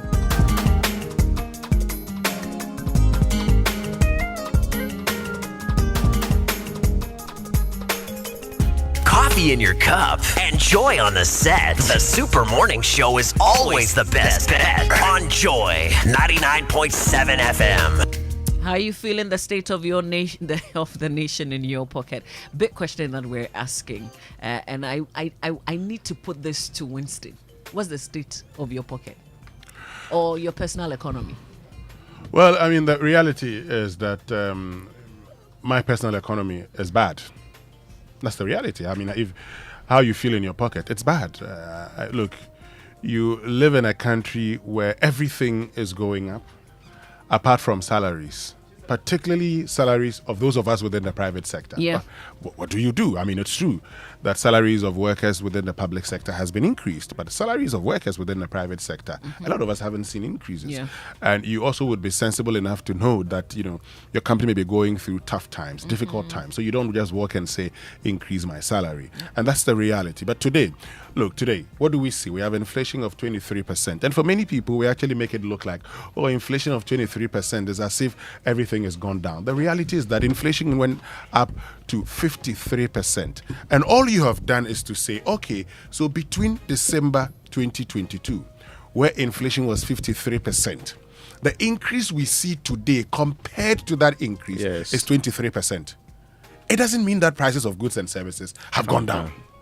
All it means is that prices of goods and services have increased, but at a rate of 23% compared to the 50%. Which is lower than the previous one. So it is increasing at a reducing rate. That doesn't make you better off, does it? The fact that you cannot even go for a facility, the fact that the very things, and I have consistently insisted that the way we calculate inflation in this country and globally is such that your personal inflation is always different from the national average. True. If you like, let's do your personal inflation. And I always cite the example. For purposes of analysis, I like to cite dog meat. 100% inflation at a point in time. But there is weight in calculating inflation was 0.0. So if it was higher, we would have seen an impact on the basket in a higher form. Exactly. Which is rarely what is considered. And but if you're a consumer of dog meat, let's say weekly, if you are in Bura, for example, and that's your delicacy, and you believe that you should be consuming it every single day, your inflation will be way higher than what. So when people are discussing and say that, oh, well, I buy this at a, for example, goats. Let me use the simplest one. You saw this story about people saying that they are going to sell pepper that goes along with kenke. Yeah. Where I buy my kenke in Dome, I have seen it in the last few years move from 2 cedi to 3 cedi. I thought the height of it was going to be the 3 cedi. But today, that ball of kenke is 5 cedis. Yep. You get the point? No matter what happens with inflation, that woman would never come back to us and tell us that kenke is now 2 cedi. I hope you get the point. Oh, yes. Yes. See, what are the elements of the kenke here? It is the maize, and what they do with, they add something else to it anyway before they go through all the other processes. But this woman, you can see she's not profiteering. She's not in the business of actually selling at a very high rate so that she'll make the best of the money. She's not running a big restaurant. It's a roadside place, very wonderful one. She's just making sure she survives in the business. And that's why we have it there. If our lives had improved, and sometimes we need to let people understand that, yes, in the early years of 2017, 2018, growth rate was inching around 8.76%. Those IMF years, we left IMF in 2019. April, that was when we did the announcement, right? Yeah. Later on in the day, when they released their debt sustainability report, they were telling us that we were high risk of debt distress 2019. That the cascading things happened. When we had trouble in the years of 2012, 2013, 2014, what was there's something that Tekpe used to say a lot during those times. Oh, we are going to do smart borrowing, and we have set aside money as sinking fund. The idea behind that is that there will come a time you should set aside money to be able to pay for your debt. In 2015, late in the evening, they now agreed on the Energy Sector Levies Act. So sinking fund one side, Energy Sector Levies Act. What was it supposed to do? Clear the debt that we still talk about in the energy sector, which then meant, and they kept on saying that if we clear the debt in the sector, there will be no need for the compounding taxes on the product. There will be no need for us to move into the situation where every time we are increasing prices. What was the most important identification of our problem when the IMF engaged us recently? Energy was on the other side. What did they ask them to do? Quarterly review of tariff and increase the prices. Over the years, what did we do with that Energy Sector Levies Act, which had sunset clauses? Ideally, sunset means that when the sun sets, you take off the tax. And we were promised that, take on this particular tax for a period of time, and we will make life easier for you when you take it off, because you are just clearing debt. The debt, if you don't clear it, will compound, it become a problem, and to affect the entire sector. Now we are in 2024. Even if we'll add more taxes to that energy sector one. Going to add to electricity. we collateralize that sector and improve it into a different one. Fundamentally, and to me, I think the biggest problem I've found with government is that the biggest talk about changing that Gaddisbury economy. See, we can every day fight inflation if we don't fix the fundamentals of our economy. If we do not move ourselves into the position where we produce many of the things that we consume, and we are relying on imports to live our lives, we will suffer. Even if Jesus Christ is our president, we will still suffer. We'll still have difficulties because our lives are being determined by people outside our shores. Whatever our contribution is, they destroy our currency, so we are not stable in a currency level, and inflation becomes a problem for us. We need to fundamentally still get to fixing that Gaddisbury economy. The entirety of the Akufo-Addo government, I didn't get the impression that we were heading towards a direction of fixing it. They said things that sounded like it, like one district, one factory. So if we had the factories that could produce the things here, and we did not import them, we have finished part of the problem. Selection of what they call irregular industries, the proper ones to actually replace. we can argue on that. But that policy in itself was a great policy. The other one was to boost agriculture so that we produce the other one also in this country. So when you produce in this country, industry takes it up, then we have a value chain properly set up in our own country. It sounded lofty and reasonable. But we are in 2024. The last attempt to actually do anything near having to change the fundamentals was a minister saying that I have cooked up a list of things I need to actually restrict. With no proper science, with no proper data, proceeded to seeking to railroad that through Parliament. So the ambition, I remember when I did that, I did a feature. It was titled The Asset Test. The question I asked when President Akufo-Addo came in was whether he could live up to the billing, as in the promises he has made. So I actually catalogued all the promises from the manifesto and their engagements. Right. And asked that big question. One, how are you going to fund them? Because they looked like something that required a lot of ingestion. Two, how are you going to do those things alongside having to revamp an economy and restructure it properly? Because that's the promise that we had. So if we are in 2020 and there has been shocks, assuming we all believe that it is Ukraine and the other that actually caused our problems, the government has no excuse, because your promise was to fix those things, those fundamental problems with our economy that made it almost impossible for people before you to not deliver on the promises that they've made. But when you go in the same cycle and even worsen that slate, your excuse in 2024 cannot be that I had challenges. Okay, Ravi, I want us to do something. And, you know, let's do something that many of the times we wouldn't do. Okay, so if I give you 100 Ghana cedis, 100 Ghana cedis, 100 Ghana cedis, and I increase that 100 Ghana cedis by another 100 Ghana cedis, 200. What will be the percentage increase? 100. 100%. Now that you have 200 Ghana cedis, if I were to give you an additional 100 Ghana cedis, what would be the percentage increase? Let me help you. 50. I have still given you 100 Ghana cedis. Yeah. Okay? But today, the increase, the percentage increase is 50%. What am I trying to do? When the base increases, the rate of percentage increase decreases. So we can do all the things that we want, and so we cannot begin to. So sometimes I just want to throw this in. You know, we throw a lot of percentages around. Yep. Okay, so in our own interest, we'd come back and say, debt to GDP, we've increased the debt by this margin compared to almost 1,000% in the past. But this is the reality. The reality today is that we've increased our debt stock. We've been shut out of the international capital market. Because we can no longer go to the international capital market, today we are competing with the private sector in Ghana for loans, and it makes a lot of sense. The Bank of Ghana insisted that recently that a lot of financial institutions have resorted to short-term government bills. That's true. They're not giving money to private sector. So today you are buying fuel within the first pricing window of 2017 at 4 Ghana cedis, 10 pesos. It is now at 12 Ghana cedis, 99 pesos or so. No, let that sink in. No. Yeah, you compare 2017. 2017. 4 Ghana cedis, 10 pesos. I mean, for the first pricing Is window. that how much? Yes. We were buying fuel for? No, so by end of 2016, it was 3 cedis, 79 pesos. But you some sold it. Some sold it. So, so that's why I said the first pricing window. First pricing window of 2017. First pricing window. That's normally around the second thereabout. Yeah. First pricing window. Now, you bought fuel, you're buying fuel at 4 Ghana cedis, 10 pesos.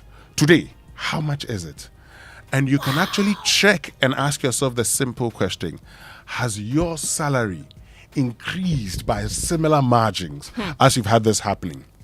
Then you would ask yourself, so that's just one commodity. Then you'd ask yourself, I mean, the rate of inflation. At the time, we said inflation around 15 or 18%. 15.4. 15.4. It was very high. It was very high. And you see, it was unacceptably high. Yes. 15.4. Now, today, inflation is at 23%. Lending rates today is over 30%. Now ask yourself the simple question, and we can actually do a catalog of the taxes that we have in this country and look at your disposable income. Oh my God. So, I mean, let's face it. And I like that statement Dr. Bamia made. and I keep repeating it. The state of the economy is how well you feel in your pocket. Yeah. You asked whether or not the salaries have increased, right? I am even looking at the value of the money. The value of the money. Because what you could even do with it before, it's been half right now. A friend was comparing in 2016, the NSS allowance, pegging it against the dollar. Right.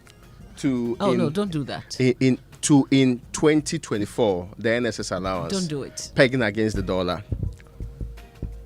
In all fairness, the guy in 2016 was better off with his NSS allowance, even though the amount was lower. Never convert. Because not to USD, not to pounds. Yeah, no. The point was that, you see, because that guy is living in Accra, most of the things he's forced to buy are things that are imported into the country. True. He rarely is actually living against the dollar. In reality, he's really living against the dollar. Yes. So his difficulties, and some of our landlords creatively also peg against the dollar in their heads. True. So you ask yourself why the guy is increasing his rent. And they tell you that everything is going up. And that if he doesn't increase the rent, he will not be able to buy that cement to build a new place. Because he's a businessman. He's not your father. He's not giving social housing to you. He's actually in business to do more. So if he is unable to increase it to the cost of the building materials, he cannot build a new place to live. That is the excuse he will give you. That means the guy who is just doing national service, who felt it was possible to actually spend that amount of money, now will be struggling more to get the same system running for him. And when we extend it, we will know it's almost impossible for some of our people to survive. Nobody can live legitimately on minimum wage in the Republic of Ghana. How do you survive? Yes, you transportation alone. And you see, Mama V, that's our reality today. The people who used to take, let's even make it very simple. Let's make it very simple. The vehicles that the boat guys loved using. Yeah. These boat riders love the using. prices have shot up Now, those vehicles at the point were selling for 25 to 30,000. No. Way 15,000. I'm coming. By 2021. Oh, okay, maybe 2021. Yeah, that's true. 25 to 30,000. I'm talking about 17. Today, 70,000, 80,000. Think about it for a minute. You see, as painful as it may sound to others, the reality is that times are hard. The reality is that we are worse off today than we were when Akufo-Addo took over. So we're looking forward to the States of the Nation's address later this morning, but we're also looking at your own State of the Nation. We need to hear from you. We're breaking things down. We're looking at governance. We're looking at education. We're looking at the economy. 055-1111-997. Also post on X with the hashtag JoySMS and on Facebook as well. Big stories here on the Super Morning Show, brought to us proudly by Latest Film, is your partner for life. And dreaming of the perfect sofa to upgrade this year, your dream sofa is now a reality at Latest Foam, introducing a sensational V-Sofa range where comfort meets style at prices that will make your heart skip a beat. Hop into any Latest Foam showroom nationwide to dive into a world of colors and choices, from the sleek L-shaped V-Sofa at just 3,100 Ghana cedis to the complete V-Sofa set for an unbeatable 6,500. You have the opportunity to elevate your living space with Latest Foam, your forever partner in comfort and luxury. Hurry, your perfect sofa awaits. Latest Foam, your partner for life. Coffee in your cup and joy on the set. The Super Morning Show is always the best bet on Joy 99.7 FM. Now, every day people face different emergencies. There is a police emergency, there is a fire emergency, there is the Mamavi is calling you emergency, and there's also the medical emergency, you name it. But many Ghanaians don't know their emergency numbers. Well, here's one you would want to remember: star 770 hash. Yes, star 770 hash is the new EcoBank money emergency number. Star 770 hash gives you instant access to loans, fund transfers, utility payments, airtime and data purchases, and so much more, even without data. So there's no need to panic when you find yourself in any money emergency. EcoBank will always come to your rescue. Dial star 770 hash now for solutions to your money emergencies. EcoBank is there, Pan-African Bank. I'm just wondering, Mama V is calling you. Would it be a money emergency situation? Certainly. Now you can now get your vehicle insured anywhere, anytime with Provident Insurances or Baya on WhatsApp. She works round the clock, so you don't have to worry about closing times. So renew and file claims for your vehicle, Bebia. All you have to do is chat Obaya on 0242 426 396 0242 426 396. Let Obaya help you. It's quick, convenient, reliable, and saves you time so you can do more in your day. Chat Obaya and get your vehicle insured now on Provident Insurance. So text it Obaya, Bebia. With Provident, man, you're covered. And every time we eat, food and sugars are trapped between our teeth, leading to tooth decay, gum disease, and in some cases, foul breath while brushing your teeth every morning and night with Pepsodent Charcoal and Pepsodent Herbal Toothpaste is the best thing to do. Pepsodent Charcoal is made of a fine blend of fluoride with a unique combination of natural charcoal, lemon, mint, and zinc to whiten your teeth, strengthen them, and remove bad odor from your mouth. Pepsodent Charcoal White gently polishes away tooth stains and naturally restores your bright smile. For herbal lovers, try Pepsodent Herbal Toothpaste, which is infused with a unique blend of green tea and herbal extracts, formulated to repair and protect your gums while giving an all-round cooling sensation. Pepsodent Herbal releases, repairs, and protects gum tissues while giving you strong teeth. Always remember to brush your teeth in the morning and before you sleep at night.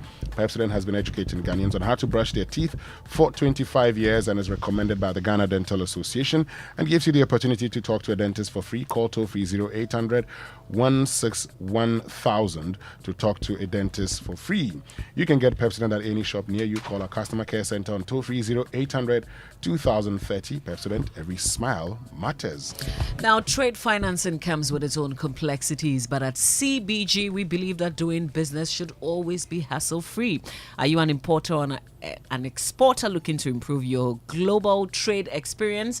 Then look no further. With CBG's Trade Finance Solutions, your trade financing problems will be an issue of the past. Take advantage of our trade finance solutions today to foster long-term partnerships, reduce the risk of doing business, and expand your international trade transactions. Visit any of our 114 branches nationwide to discuss your import finance, pre-shipment, import duty finance, and shipping guarantee financing needs. For further inquiries, contact CBG on 0302 216,000 and send an email to talk to us at cbg.com.gh or visit any of CBG's social media handles on Facebook, Instagram, and X, formerly Twitter. Terms and conditions apply. CBG, we stand with you.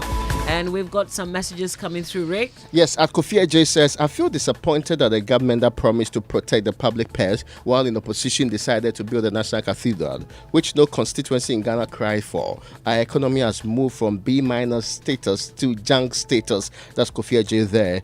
At Fiavi Benjamin says, the president should apologize to Ghanaians for wasting our time and resources. If even his mate is distancing himself from him, who are we Ghanaians? All we need is apologies. And Ras Eko says he has already told us that the next government will deliver us from the bondage. As Citizen KSA says the cost of my Kenke has moved from 2 cedi to 5 cedi over the last few years. I agree with you anyway. At Bye Bye Sona is what he actually hashtagged Enjoy SMS2. At Kwabna Otabel, it's going to be the same old story and nothing else or new. The president is going to tout his achievements, which he hasn't done enough to tout that. From economy to infrastructure, nothing worse. At Papi Solo says, would you mind sharing his very first sonar? It should be clear what has been supplied and what to anticipate. I suppose all he does is speak English fluently and nothing after that. That is what Papi Solo is saying. For me, I don't see anything new that he's going to say. 2016. He doesn't fulfill his promises. This State of Nation address does not interest me. All I know is that we are suffering. Wake up. Good morning. Good morning. Breaking news. Vodafone Ghana is becoming Telecel. Stay tuned. Cashman. Yeah. Don't you know Nana has assembled all of us and you are here making calls? My generator is spoiled too. So I'm calling a renowned Ghanaian company with an excellent track record in the sales and repairs of generator sets in Accra to come and repair for me. Oh, is it Anointed Electricals? Yeah. Anointed Electricals deals in quality and genuine generators with high fuel efficiency. We also rent generators. They sell quality generators from 10 kVA to 2500 kVA. They have spare parts of other generators and can repair every faulty generator set even if you didn't buy from them. Look, now we don't have any electrical problem in Accra. Oh, how? Because Anointed Electricals is right here at East Legon, Lagos Avenue, opposite Tomric Hotel. And that's why Nana is calling us. Okay. Yes. If you want to buy a brand new generator or repair the old one, visit Anointed Electricals. Or if you are within Accra, call our hotline 0246 423 534 or call 0243 480 334. They have qualified and dedicated men on 24-hour after sales service. Then let's go and listen to Nana. Let's go. Gosh, after giving you the hint, won't you give me anything? Anointed, the generator experts. Waikari Capital. We are a multinational fund management company regulated by the Securities and Exchange Commission. Our aim is to help our customers thrive by enabling them to achieve their lifetime financial goals while investing their funds in ways that create a positive future for them, their families, and their businesses. In this way, we help them to create the best life. Speak to us today. Call us on 050-157-7546 or 050-157-7547. Visit www.waikaricapital.com. Waikari Capital. Together towards tomorrow.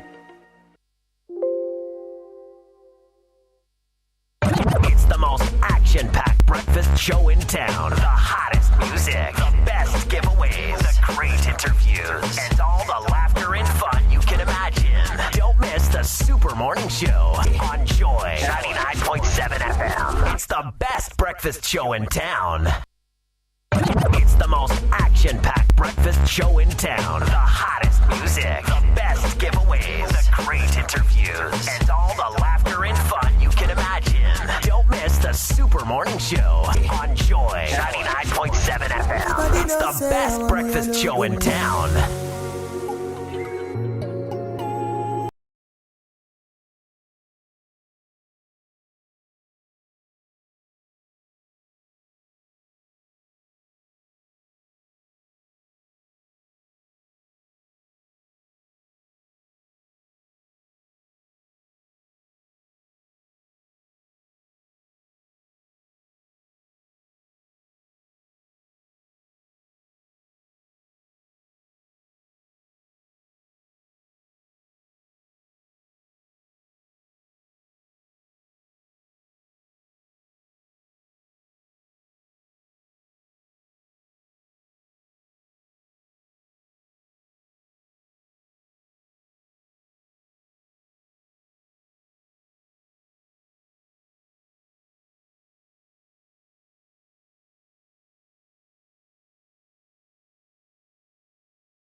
there's practically no fiscal space left. The persistent resort to borrowing for any additional expenditures to meet the aspirations of our people is also not sustainable.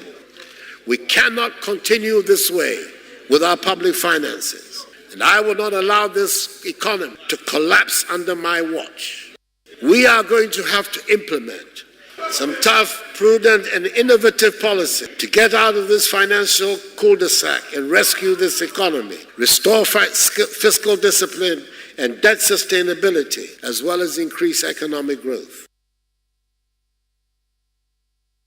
Notwithstanding the record amount of financial resources at the disposal of the previous government, Ghana's GDP growth in 2016, including oil, is estimated at 3.6%. This is the lowest GDP growth in about 23 years.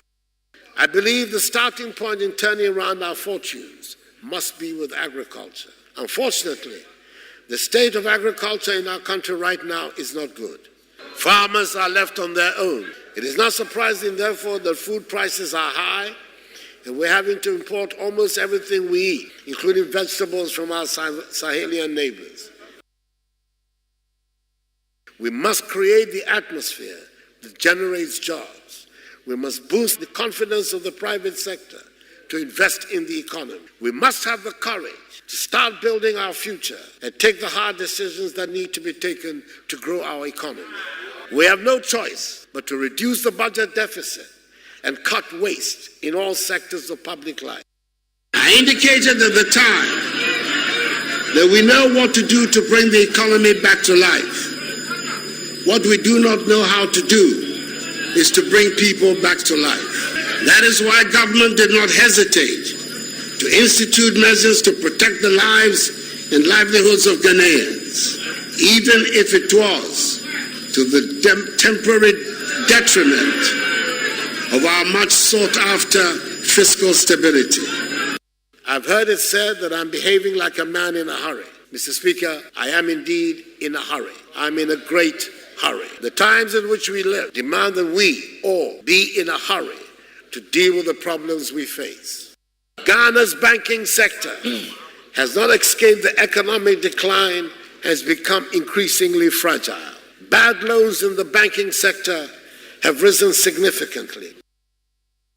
We aim to popularize farming by encouraging many people to take it up as a full or part-time activity. A national campaign, Planting for Food and Jobs, will be launched to stimulate this activity. An amount of 125 million Canadian dollars has been secured from Canada, a friend of our nation, to support the initiative. For me, I don't see anything new that he's going to say, because what he has been saying from the onset, we've heard it several times, and he's someone who doesn't go by his words. Papa, one my speech. 2016. President has been giving speeches since 2016. He doesn't fulfill his promises. This State of Nation address does not interest me. All I know is that we are suffering. In fact, for me, I wish he will be going the next day after his speech, because he has never worked on his promises. Yes, I will vote, and I will vote wisely. Akufo-Addo, he has said a lot of things, and we've not seen what he has done. So I don't know what he's even coming to say. Me, to my opinion, he's just wasting his time. His time up. He should just leave. That's it. Since they took reins of power, and we expected a lot, but as we speak, our expectations largely has not been met. So we are left with just barely 10 months to, So I would like say if them go tear the pressure top small give you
brought us to the place he said he would when he gave the first State of the Nation address in 2017. We were taking your views on this. Keep them coming. Thank you so much for joining us wherever you are in the country. For those of you in the Asante region tuned into Love FM, we love you very much. And of course, thanks for choosing ATL FM, the Central region, as your source of breakfast this morning. On the Super Morning Show, we're talking State of the Nation.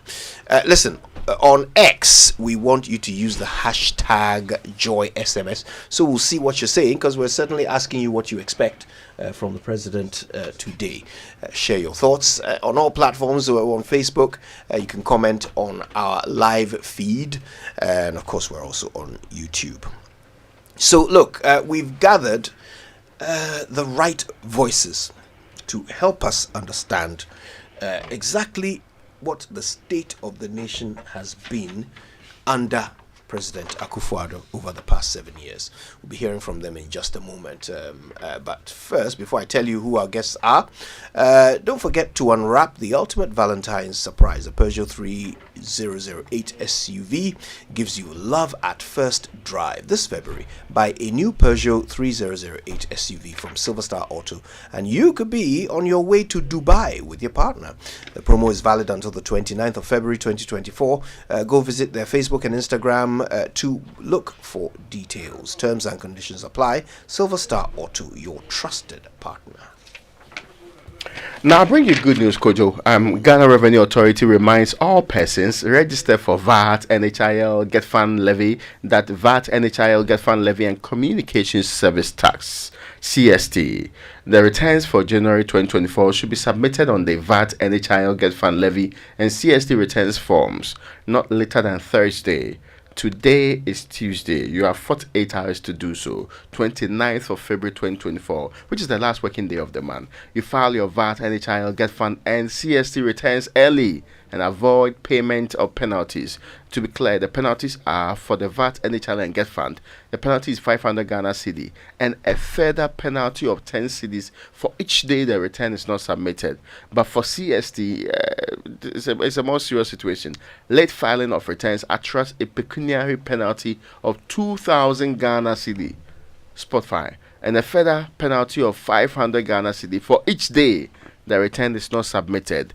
The via GRA is encouraging taxpayers to file their returns online via the portal taxpayersportal.com, and also to note that in line with the GRA cashless policy, both check and cash payments should be made at any of the 23 designated banks, the Ghana.gov platform, or via USSD code *222#. Remember to submit the January 2024 returns not later than Thursday, 29 February 2024, which is the last working day of the month, and avoid paying penalties anyway. Kindly get in touch with us by email info@gra.gov.gh or by WhatsApp on these numbers 055-299-0000 and 020-063-1664.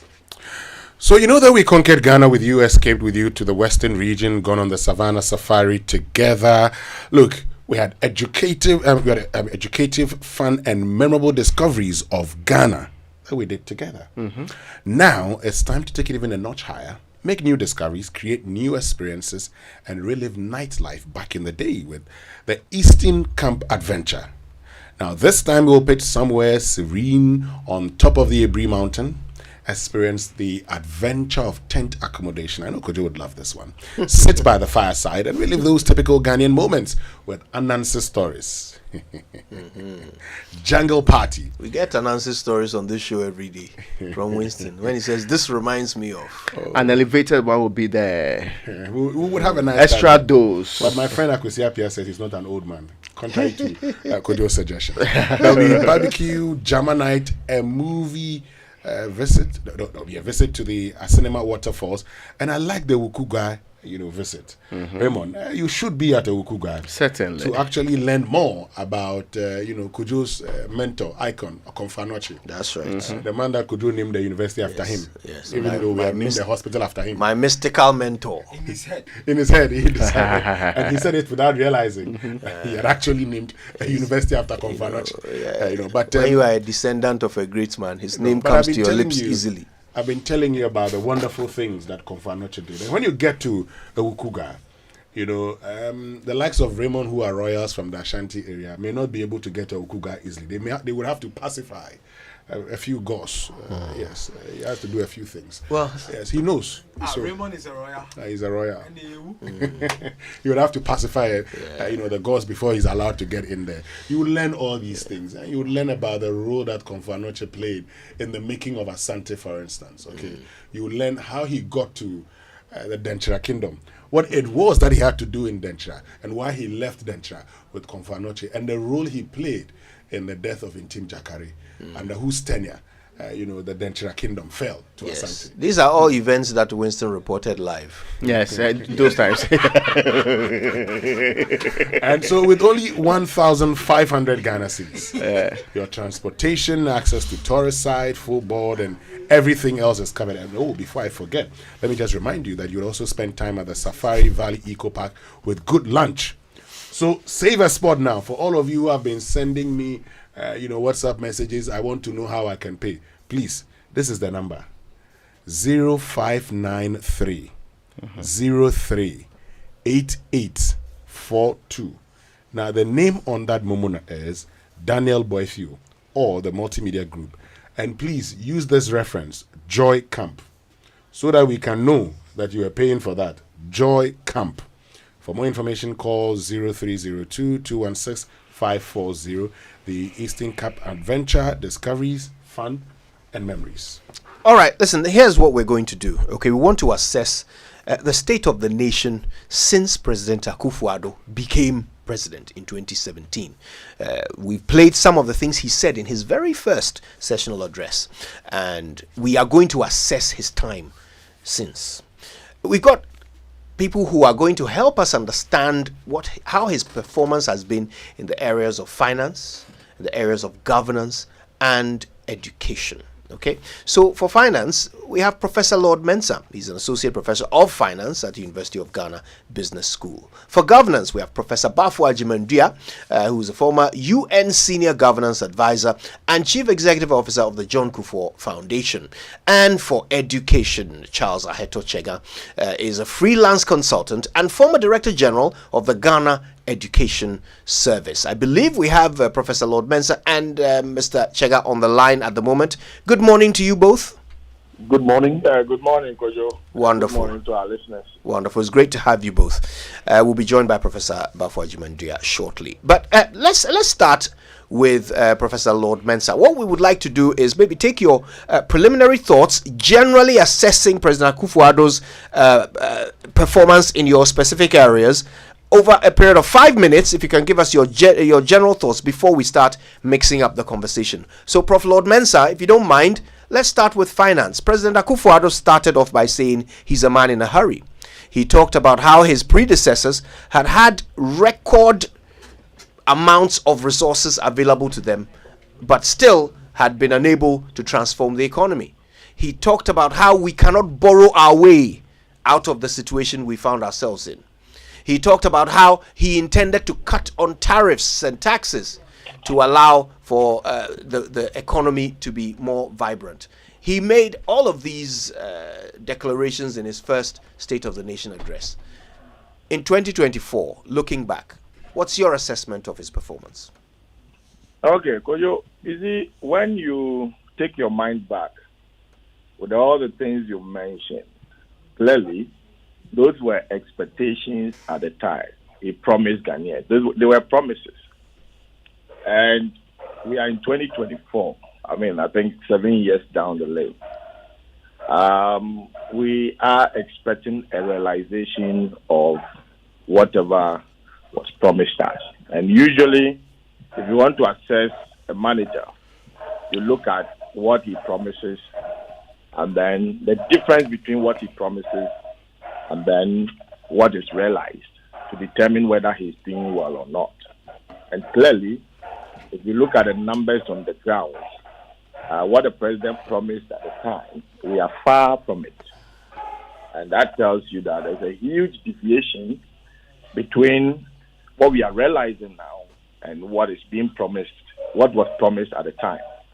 And once there's a huge deviation, you can clearly say that, yes, there is a non-performance in that regard. If you take, for instance, inflation, I'm just giving you two numbers of our experience just last year. Last year, our inflation recorded 54%. Nigeria is on 30%, and they're on the street now. Now, our inflation last year recorded 33%. Let's assume that you're supposed to buy an item of 100 cedis at a time. And, these 100 cedis, I'm a witness inflation of 54%. What's 54% of 100? It's 54. So let's add it to the 100. That would be 154. Now, moving further, we had inflation of around 33%. Take that 33% of 154. I'm talking about the price build-up, 154. You come to realize that is around 504. Let me round it up. Sorry, 501. Let me round it up. Add that 501 to the 154. You will see that the price is around 200 and something. That's about 100% increase in price.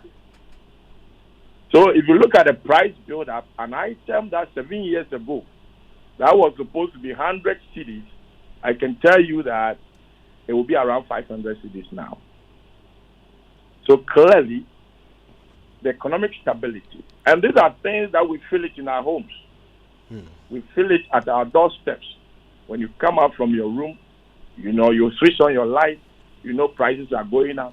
When you take a bowl of kinky and you are eating, that prices have gone up. So effectively, this has been the order of the day.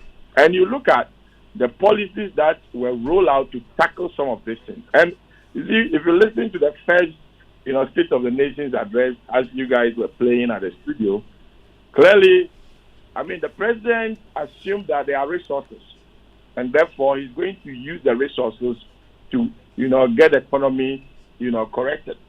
And out of these resources, he went ahead to establish about 6 ministries. And as we speak now, those ministries, if we go to the ground and you look at the resources that were siphoned, from the state to, to furnish those resources to perform or to deliver the flagship programs, and you look at what is happening on the ground, you come to realize that, they were better off without those, ministries. So we're increasing expenditure. And of course, at the time that the president took over, the economy was in a certain trajectory. And it's unfortunate we couldn't keep that trajectory. The reason being that when we're with the IMF, the first 2 years of the president's administration, our budget deficit was fast penetrating, the 6%, almost at 5% as, required by the IMF program. And immediately we exited, the IMF program, somewhere 2019. You can pick the budget statement and look at it. We increased our budget deficit to about 11%, a huge jump of about 5%. And it called for financing. And at the time, where are we going to pick the money from? The time that our budget deficit was penetrating the 6%, our interest rate was also coming down, which was a good signal, a way of transferring the economy from the government to private sector and individuals. And we know very well that the private sector employs more than the government. So when we exited the IMF and we increased our budget deficit, which called for financing from both domestic and then, international market, we started, pushing the interest rate upwards again. You can look at the dynamics. And as a result of that, we keep on pushing the interest rate up, pushing the interest rate. Then we got to a point where, we had to be priced out from the international market. Because if you look at the Eurobond that we were borrowing, that we were celebrating, clearly, anytime we visit the Eurobond market, the coupons that we're supposed to pay goes up. And that was a signal to tell the government that the creditor is becoming aware every now and then that your ability to pay back is a problem. That is why they keep on demanding higher coupons before they release, the funds that you are looking for. So we didn't learn from that. Then we were priced out from the international market. Now, at the point where we had this IMF engagement in 2018-2019, we had international credibility. In fact, that was the main reason why we went to the IMF. And so after that, we had access to the Eurobond market. That is why when we exited, quickly, the finance minister was able to access, the Eurobond market. And then, he was celebrating a way of bringing money to Ghana, dollars to Ghana. Now, if you look at the happenings on the ground, you could see clearly that we replaced, our export-driven policies with the Eurobond. Of course, the two, means will bring dollars to Ghana. Right. So if you're a government and you want quick funds or quick dollars to Ghana, you concentrate more on Eurobond rather than, making sure your export-driven policies like planting for food and jobs, 1D, 1F, works very well. Yeah. So we swap, these export-driven policies with, the Eurobond accessibility. And we abuse the Eurobond market. Right. So as a result of that, we were priced out of the market. Right. And the pressure came to the, domestic market. And so all the funds that, as we speak now, government sources of funds is mainly treasury bills. Apart from, remittance and other exports that comes in. And even that one, when you talk about the cocoa, sector, recent, borrowing that we got, the rate is so high that it's abnormal.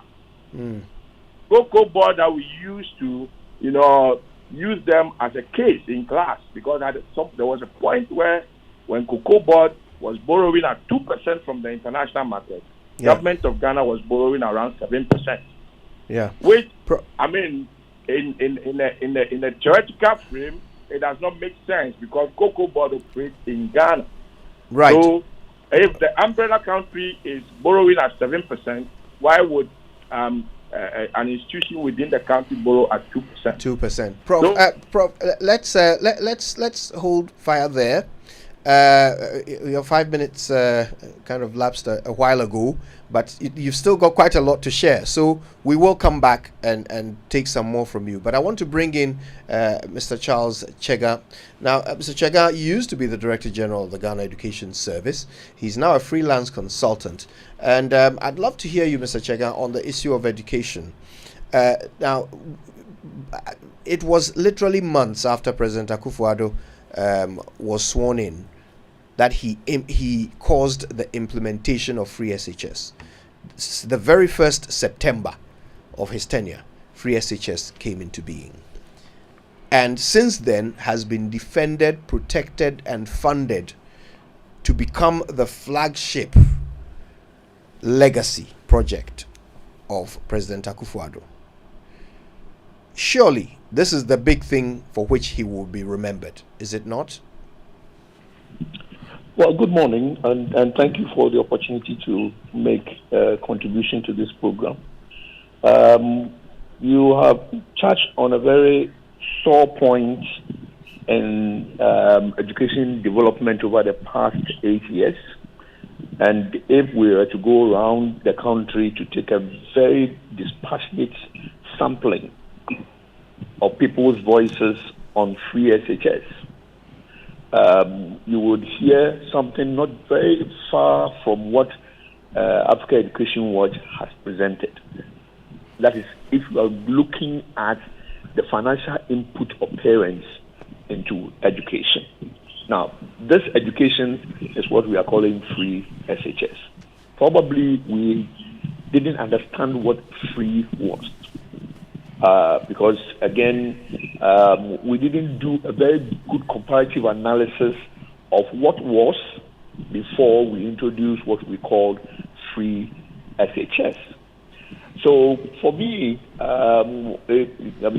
education over the past 8 years remains a pain in my heart in terms of how that whole sector has been approached and how the government consistently remains reluctant in terms of doing it. The government forgot that education performance was not only about access. Of course, we had challenges with access, but education performance was not of access. But we had to go to quality and ensure that the people we're giving education to were quality. And I can tell you, without fear or favor, that even in access, the numbers you hear being spewed out in terms of we have got about 1 million people in the free SHS and all that. It is not 1 million people in the free SHS, because there is a difference between the number of people posted to schools and the number of students who actually take their places. And I can tell you that even when you fast forward to the quality dimension of this whole process, you will see that at least in every number of students who take up what we call the admission, close to about 5%. I'm being very, very cautious because I haven't done a real detailed analysis of it. At least 5% of those who take the courses do not finish the SHS. Right. They abandon ship and get out in so many different ways and go away. But it is free. And if you like, go and take the statistics, the enrollment statistics and the examination statistics of how many students were enrolled and how many students were eventually sent to do the examination, and you see the differences. So the free SHS brings a lot of pain to many of us. And when you look back into some of those things, you realize that it is because people's whole confidence in the free SHS waned during the course of the years, and probably people were looking for new alternatives to try and get education for their children. In fact, I would say that over the period, what has actually been very remarkable is the fact that we have introduced a myriad of different things into education. We have the STEM education, coming into play and doing a lot of things. And then this whole attempt of trying to, let me credit them with innovate a new JHS system that, again, is very difficult to understand and very difficult to see exactly what the ultimate objective is. We have grappled with those things, but what is very painful is the fact that in grappling with so-called new things, we have forgotten the old system. We have forgotten to strengthen the system that we even came to meet and to make sure that government was able to ensure that for the old things that existed and for all those people who went into those schools, they will continue to have education that is sound. And in fact, what we really see is that the spillover of inadequate attention to those schools eventually has contributed in creating a very serious problem for government in terms of even the way children are treated in schools. So we have a very pathetic situation here, and I believe that we need now to be able to reflect. I haven't gone through some of the issues that have been said, but I know we are in a discussion, so I'll leave some for when you ask me specifically to come to those issues. But generally, my summation will be that education has not been fairly done with. It has. Failure is not the word, but it has been suboptimal, and there is a need for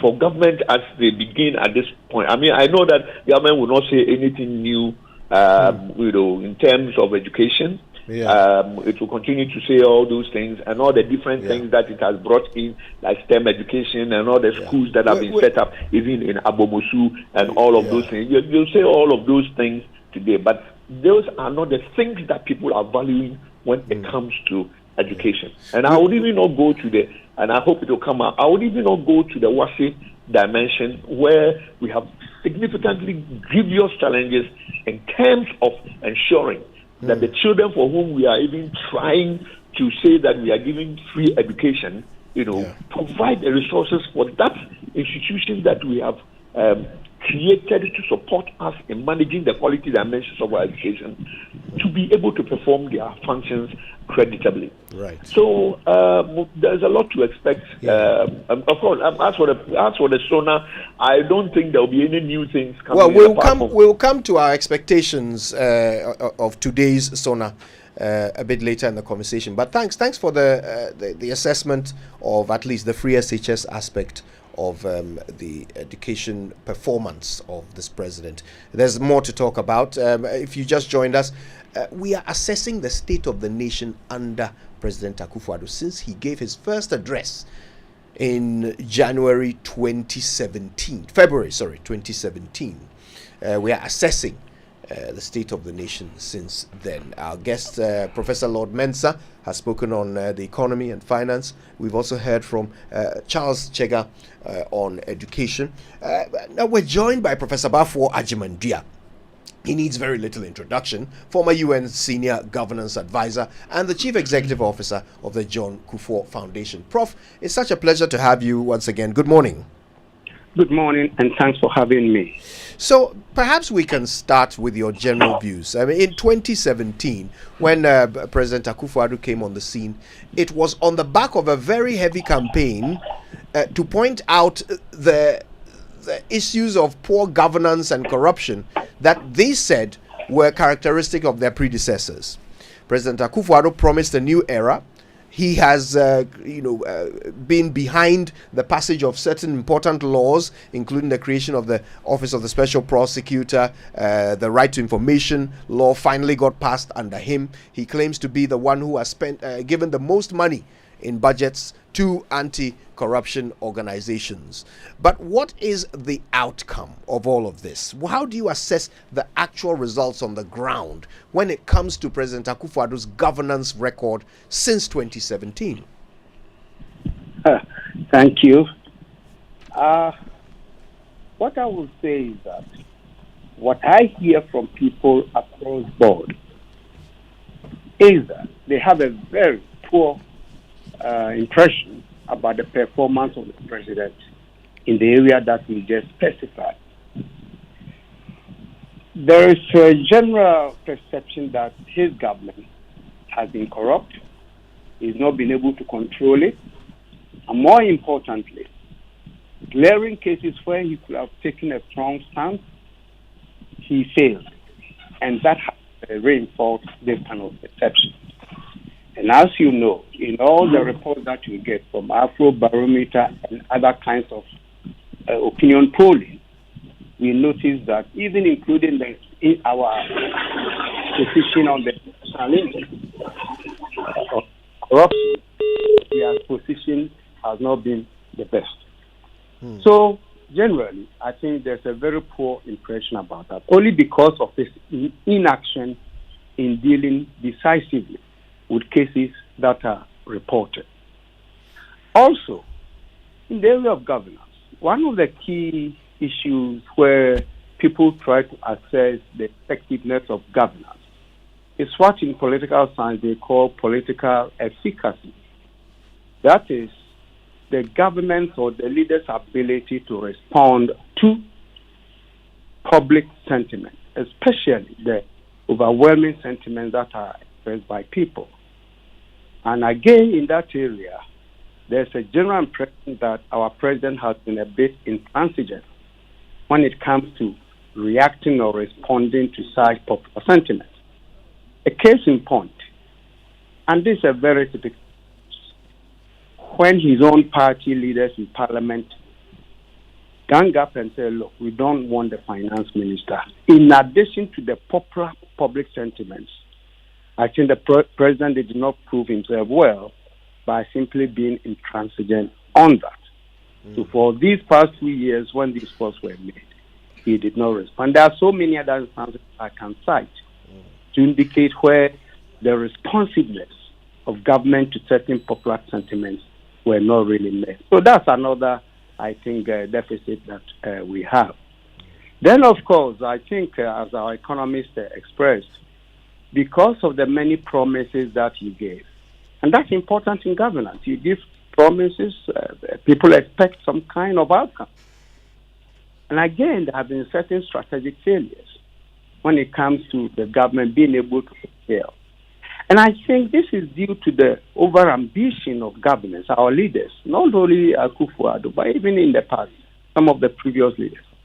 They give promises that they know too well cannot be met in the short period that the Constitution allows them to rule. Over 4 years or 8 years. For instance, it's not possible to build 111 hospitals in the country. It's not possible. Just as it's not possible to say, I will do one district, one factory during my tenure. It's not possible. And even if you achieve that, it will be shoddy work. It won't bring any results. So I think our political leaders must be careful when they are making these promises, because they raise the expectation of citizens. And in the end, when they don't get it, then people start, lambasting government. Just like in the past, when my good friend, former President Mahama said, I'll build 200 schools. And you know that there's no way you can build decent school 200 in a matter of 4 years, you see. So those promises by our leaders have been part of the problem with the people's perception of government. People losing faith in the leadership that we have. And as you know, faith or trust in government is critical to successful governance. If people lose trust in their institutions, in their leaders, then I'm afraid we start sliding into the slippery, slope. So it's all these things have been reflected in the past 7 years. That is not to say that the president has not achieved anything. I will leave that for others to know, because there are certain significant achievements that, if you look closely, you can admire him. But I think the overall impression has been in the areas that we specified, the area of constitutional matters that legally became too legalistic, instead of yielding to popular sentiments and making statements that will appease the public. So in a way, it seems to me that the president's communication, either by language or by behavior, has not really helped in building the kind of rapport that he could have had with citizens. And that's a real deficit in his governance. My final point here, if I should, yes, and it goes to what my good friend Lord, the professor, talked in the economic arena. I seriously believe, and I hope this is not offensive, that our leaders, and not just Akufo-Addo, it's only Kwame Nkrumah we can say with confidence that he had a certain intellectual understanding of the difficulties of development. You see, when these our recent leaders make promises, they cannot meet it because the economy is fundamentally at fault. It's tied to the international economy. The dependency that we have will not enable any president who lacks the intellectual appreciation of the political economy of this country to really approach the transformation from an angle that will change the fundamentals of the economy. Look, these indicators that economists like to throw and governments like inflation drops by a percentage point. Oh, we are doing well. Huh? If we go out to look for loans and we get it, it means they have confidence in us. No. The fact is, if we don't begin to look inward in terms of how we restructure the domestic economy It's the private sector that can drive the economy. What kind of environment we create for the private sector? Why can't we then say, look, like a champion did in the 70s, things that we can grow and eat here, why can't we have active programs to initiate self-reliance in that area? Planting for food and jobs in a way reflected that. But as you know, it became more of a bureaucratic, technocratic thing. Our farmers, our people, and anybody in Accra can simply put cocoyam, plantain, garden eggs, pepper at their backyard. And that will reduce the importation of things that we can do ourselves. It doesn't make sense to anybody that today we have to rely on the Sahelian country for onions and tomatoes. You see? So if governments understand this need for self-reliance and intellectually how we need to delimit our dependence on the global economy, especially our relationship with the World Bank and the IMF and the donors, and we continue to get donors to subsidize our budget, then we are always going to be in deficit. So I think, for me, I can appreciate Nkrumah's approach to development because he kept saying that until we do our domestic arithmetic well, until we link up with other African countries, Africa will always be shortchanged. That's why, in a way, I appreciate the fact that Nana Akufo-Addo was able to get AfTA to be cited in Accra, the Africa trade AfTA, you know what I mean? Continental Free Trade That Agreement, yes. if that can promote inter-African trade, it will all be part of delimiting our dependence on the global economy. So I think these are the dimensions that our leaders need to have. Because promising, I will do this, I will do that, when you know that fundamentally we don't have what it takes. Our resources that we have it in abundance. I remember our president, Nana Akufo-Addo, towards his campaign said, we have Sika, yet is Sikaso. This is true. But what have we done to make sure the ownership of this is in the hands of? You see, these are, I think, the issues. And if today we are signing in contracts for minerals, we should learn from the past how these contracts have impoverished us, so we don't do the same contract. And we, as a sovereign nation, we can take certain steps. Look, these Sahelian 3 countries in ECOWAS who have decided to break away, as poor as they are, they have the pride and dignity to say, look, we don't need France anymore. But anyway, let me stop. Well, you've given us a lot to think about there. Thank you. So, if you just joined us, we're assessing President Akufo-Addo over 7 years since his first State of the Nation address. Our guest, Professor Lord Mensah from Sabafo Agyeman-Dia, and Mr. Charles Aheto Chega. When we come back, we're going to mix up the conversation a bit more. Now, a couple of things on our minds. First of all, on the economy. Were our macroeconomic indicators not actually trending upwards before COVID and Ukraine? So was the president not delivering on all the promise until suddenly disaster struck? On education, I mean, are students not getting better results in the exams? Is the outcome not proving, all the inputs to have been worth it? And on governance, are we surprised? What was the perception of President Akufo-Addo before he became president?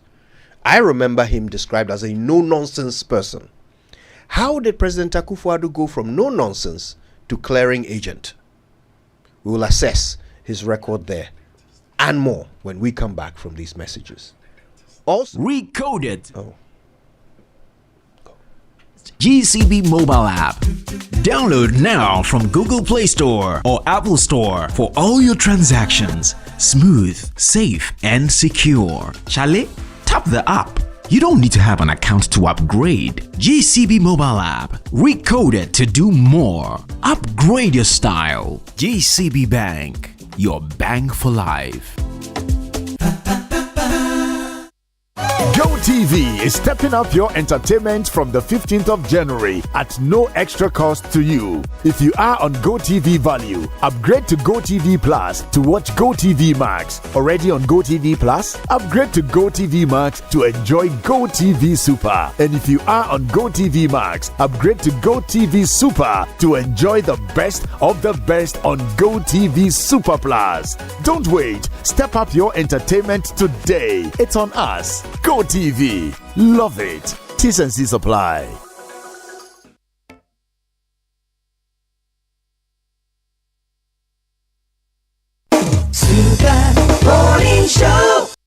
Welcome back. Our conversation continues on the state of the nation under Akufo-Addo. But first, let's have time with the dentists.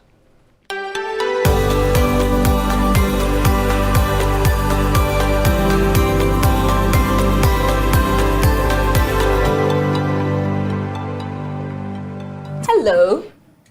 We've all been there doing something dangerous to our teeth and suffering the consequences. Now, in that moment, you wish you hadn't, right? It's another episode of Time with the Dentist. I'm your dentist, Dr. Gwendolyn Amakwe-Baiche, and this program is sponsored by Pepsodent in partnership with Ghana Dental Association. Today, let's talk about a few of the things that we do to our teeth and subject our mouth to that are harmful. Some of these habits have been with us for so long that they have become a part of us. But there's no habit that you cannot break if you put your mind to it. The first is smoking. Smoking cigarette. Many of you, I'm sure, are aware of the harmful effect smoking cigarettes can have on the general health. But what you also need to know is that smoking is one of the most destructive habits for your oral health. It is one of the major causes of bad breath and teeth discoloration due to the tar and nicotine present in it, and also the increased buildup of tartar and plaque that it causes. Other effects on your oral health include gum disease, which progresses faster in smokers compared to non-smokers, and we all know by now that gum disease can lead to tooth loss. Nicotine in cigarettes reduces the flow of blood to tissues of the mouth, and good blood flow is needed for healing following surgical procedures like when you have your tooth taken out. So in effect, smoking can delay healing in the mouth. There can also be loss of density of the jawbone, inflammation of the salivary glands, which will lead to decrease in salivation, and very soon we will learn the importance of saliva to our oral health. Lastly, smokers are more at risk of developing oral cancer. To those of us who smoke, it certainly can't be an easy habit to quit. But with the necessary help, you can. Don't wait until it's too late. The second poor habit is the use of our teeth as tools. Whether opening bottles with our teeth, ripping packages, cutting fabrics, or holding objects with our teeth, you are putting yourself at risk of cracking, chipping your teeth, or even injuring your gums. Especially to our tailors and dressmakers, fisher folks, carpenters, who tend to use the teeth as tools at work. Let's do well to put a stop to the habit. Our dear mechanics who use their mouth to siphon fuel from car tanks using rubber tube. You're exposing your mouth, including your teeth, to very toxic substance, which can erode the tooth surface. Accidentally swallowing or aspirating the substance can also be very harmful to other parts of your body. The last poor habit I would like to talk about is brushing your teeth too hard, and especially with a hard bristled toothbrush. While we encourage you to brush your teeth often, please use a soft to medium bristled toothbrush, like the Pepsodent toothbrushes. These are gentle on your teeth and gums and are also able to clean hard to reach areas of the mouth. Let's stop brushing aggressively. This list is not exhaustive. There are others, like crushing ice with the teeth, biting your nails, and grinding the teeth. Tooth discoloration is when the perceived color of the tooth looks deviated from normal. And what is normal? So the teeth typically are very white in very young children, off-white in adults, and whitish yellow as you age. When you use your teeth as openers, you can crack or chip your tooth. This can affect your smile.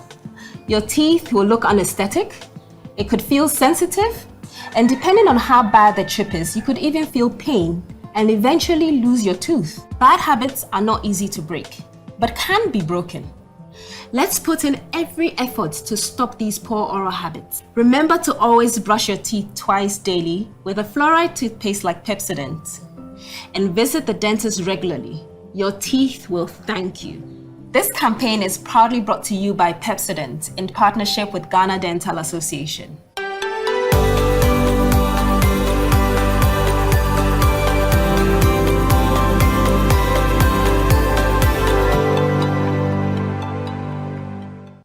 I've heard it said that I'm behaving like a man in a hurry. Mr. Speaker, I am indeed in a hurry. I'm in a great hurry. The times in which we live demand that we all be in a hurry to deal with the problems we face. I believe the starting point in turning around our fortunes must be with agriculture. Unfortunately, the state of agriculture in our country right now is not good. Farmers are left on their own. It is not surprising, therefore, that food prices are high, and we're having to import almost everything we eat, including vegetables from our Sahelian neighbors. I indicated at the time that we know what to do to bring the economy back to life. What we do not know how to do is to bring people back to life. That is why government did not hesitate to institute measures to protect the lives and livelihoods of Ghanaians, even if it was to the temporary detriment of our much sought after fiscal stability. The nation is full of surprises. But seeing that we still live in crisis. Cantaman to Kokosha and Yama prices. ECG for some who play one more tactics. And then I doom so watching on a pipe. Tonya Maso, ne ye bedroom the five.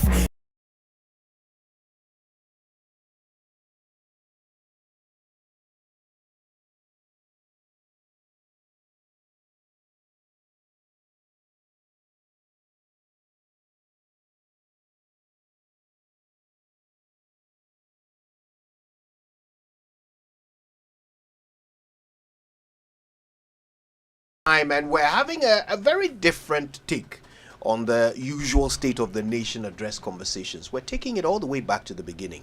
President Akufo-Addo gave his first State of the Nation address in 2017. He was a man in a hurry, remember? Well, how far has that hurrying taken him? Today, as he delivers what will be his penultimate State of the Nation address, we are assessing the nation under Akufo-Addo. For the past 7 years, we've been speaking to Professor Lord Mensa, Professor Bafo Agyeman-Duah, and Mr. Charles Aheto Chega. We're continuing. We're going back into the conversation, and we're going to dive back in to governance first with Professor Bafo Agyeman-Duah. Now, Prof, before the break, it occurred to me that, as you said, the perception of President Akufo-Addo's grasp on governance, particularly his combating of corruption, is poor. But this was not the way he was seen before he won the election. In fact, he was seen as a person who was no nonsense, for want of a better expression. Somebody who would not tolerate misbehavior, who would not permit wrongdoing under his tenure. How did he come from that perception to the perception of a clearing agent? Or were we just wrong about him from the beginning? Very interesting question and very, very puzzling issue. Certainly, he was very vociferous, denouncing corruption, using the incumbent of all kinds of crimes relating to corruption. So the expectation was that once he came into power, he'll be taking some radical measures to stem the problem. But it's clear that once he got into power, that vigor, that exuberance that he displayed, being anti-corruption, clearly failed to ignite. And that is why I think he has this serious perception. And reinforcing that perception is the fact that whenever serious issues of corruption cropped up, he wasn't strong in taking a stance. in denouncing it or suspending people and taking certain actions that would dramatize his own concerns for corruption. He failed to do that.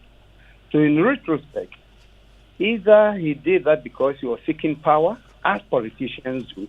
Currently, as I speak, the opposition is doing the same. You see, the promises of jailing people when we come to power for corruption and serving almost 8 years in power, they have not been able to make good on that. So I think that is where the problem is.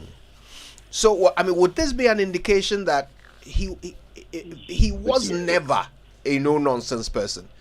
We just got the wrong impression of him. He created that impression, and certainly in retrospect, it was a wrong impression, that kind of expectation that he will be able to deal decisively with cases or issues of corruption. Wow, something to think about. Let's bring in Mr. Chega, and your assessment of the free SHS policy, was not very positive, and it reflects the views of many others. But education spans other aspects as well. If you look through the record of this government in other areas of education, the lack of infrastructure, the failure, we can't feed our kids in schools, we can't keep the lights on in some of the schools.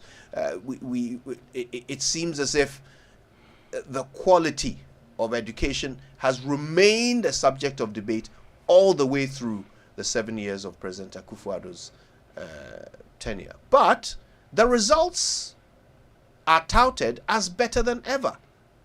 So does that simply mean that regardless of the difficulties, we're still getting good outcomes? That's a very interesting point. That's a very, very interesting point, because as for the examinations, we are not too sure what has informed the results are better, especially if you look at all the other dimensions that you have to look at when examinations are taken. Because a good examination is not only the pen and paper activity that takes place in terms of answering questions and reading the questions. It's also about the conduct and the administration of that exam. And we know, unless we want to run away from the fact that this period, probably not very different from the other period, has been characterized by significant issues about examination malpractices. In fact, I know even during my time that we had struggled and made efforts to ensure that we annihilate the whole issue of examination malpractice. But we hardly succeeded, only to find out this year that the situation is probably worse than what we experienced. In fact, some of the allegations that we heard and the things that were unspoken was the fact that students were openly colluding in the exam room, even to the blind side of the supervisors. In some schools, questions were answered on boards.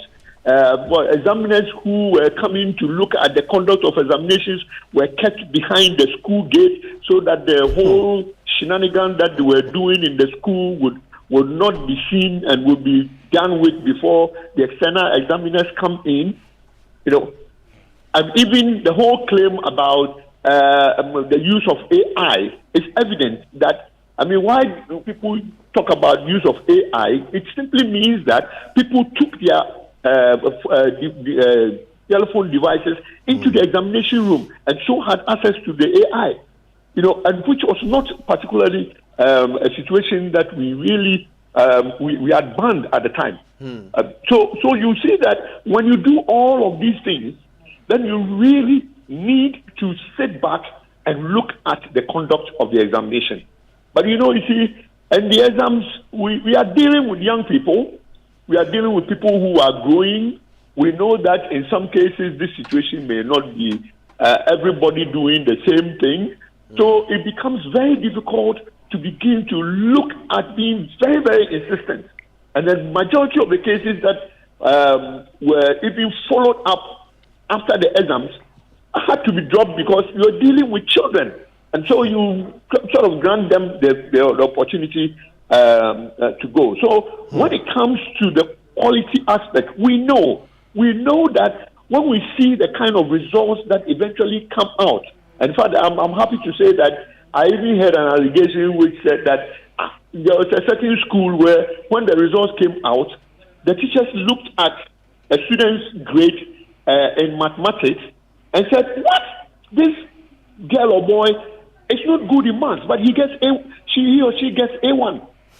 So that alone begins to put fear into you. And we know the situation. Apart from the whole perception of teachers encountering the children and knowing their standards going forward, there is also the lack of material in the school to be able to create a proper learning condition for the students. So we are still not too sure about the performance issue. Over time, those things will be investigated, and maybe we'll come to the true cause of what we call a good turnout of the exams and a whole lot of things. But the two appear to be not comparable when you begin to look at the external issues that we hear in terms of the conduct of the examination. Yeah. We've lost Professor Lord Mensah. We're trying to reconnect to him, but we'll take the opportunity now to look at what we expect to hear in this penultimate State of the Nation address of President Akufo-Addo. Prof. Bafo Agyeman, I'll start with you. I mean, 10 months to go. Is there any sort of magical rabbit that can be pulled out of the hat at this point by President Akufo-Addo to correct his governance and corruption record? My good friend, practically it's impossible to make any corrections at this time. In a few months, the campaign will be in full swing. And I'm even not sure how government is going to be effective during the period. We all know that towards elections, governments get disorganized. I've seen that on my own many times. So I don't expect any magical display to reverse it. But I think what the president should do, at least in these last few months, in the speech that he's going to make today, is to naturally he will try to list achievements, and that's fine. But I think he should also be courageous to admit to those glaring failures in his government. That's very important. You see, at times, political leaders don't feel like they ever do wrong. And it's so typical of the leaders here in this part of the world, in Africa. There's nothing wrong. You've made some promises. For some reasons, you couldn't meet them.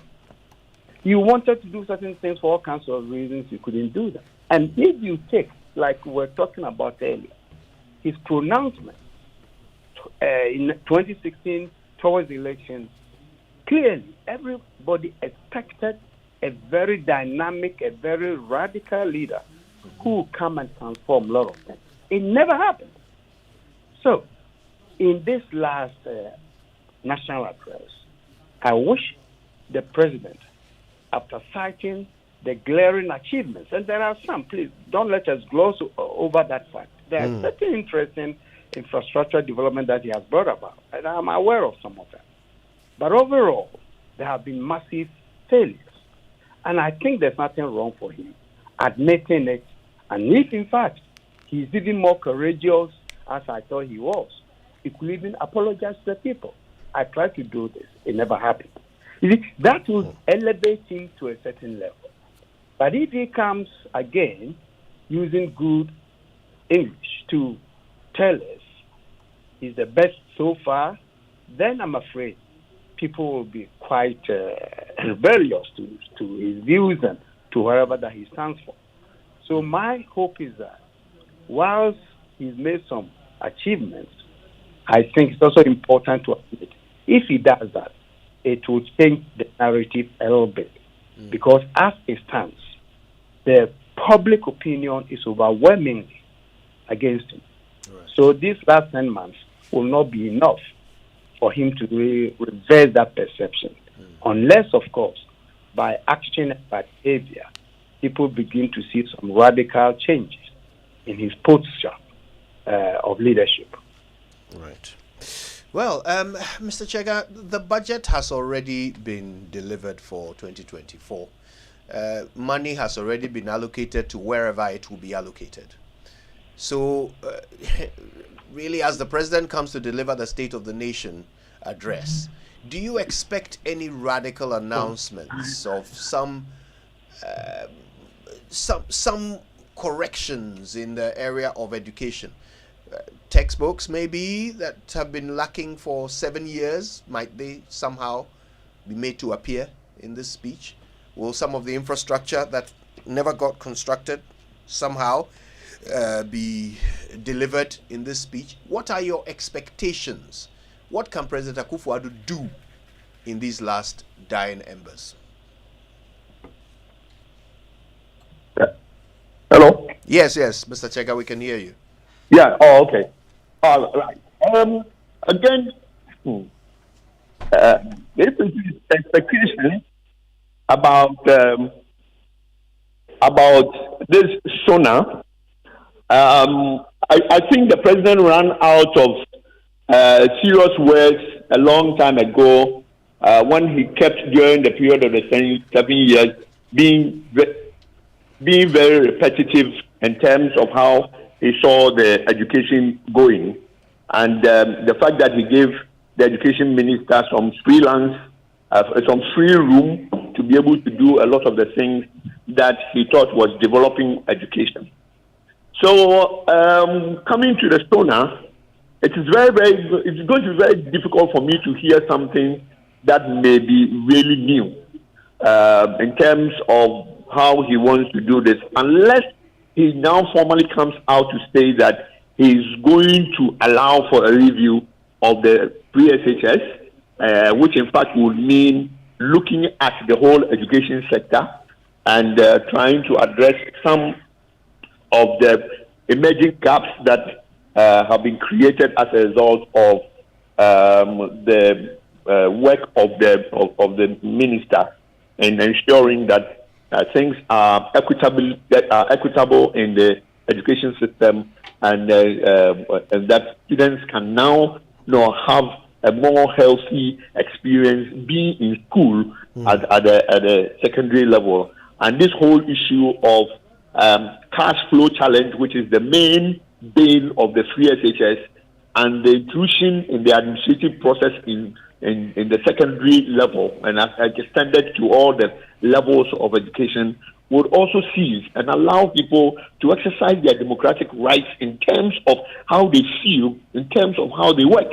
So I don't know. If these things don't come up, it becomes very, very difficult for me to be able to say that anything is going to change. We would only have to pray and do a lot of all night and hope that the coming government would be listening to our prayers and then take charge of a lot of the things that we are suffering within the education system. I want to say a big thank you to our guest. This has been insightful. Professor Bafo Agyeman-Duah, former UN Senior Governance Advisor and Chief Executive Officer of the John Kufuor Foundation. Mr. Charles Aheto Chega, freelance consultant and former Director General of the Ghana Education Service. And earlier we heard from Professor Lord Mensah, Professor of Finance at University of Ghana. We appreciate you all. Some messages and then more on the Super Morning Show. Dive into a new era of news consumption with myjoyonline.com, your go-to destination for cutting-edge journalism, giving you the most credible stories from business to politics and from sports to entertainment. Myjoyonline.com introduces an upgraded news website meticulously designed to empower you with an enriched browsing experience like never before. Experience the future of news browsing with myjoyonline.com. National Health Insurance. Great news! The National Health Insurance Scheme (NHIS) has waived the waiting period for all members aged 70 years and above. All 70 years and above are also exempted from paying a premium. Enrollment and renewal are absolutely free on the NHIS. Members who are 70 years and above can automatically access healthcare when they newly register with the NHIS or renew their membership annually. You are no longer required to serve the 1-month waiting period for late renewals. Dad, mom, grandpa, and grandma, let your old age be filled with good health and access instant healthcare at zero cost on the NHIS today. Download the My NHIS mobile app to register with your Ghana card or visit the nearest NHIS office. Terms and conditions apply. For details, contact the NHIS call center on 054 444 6447 or 0302 746 447. NHIS, your access to quality healthcare. This message is brought to you by the United States Agency for International Development, USAID.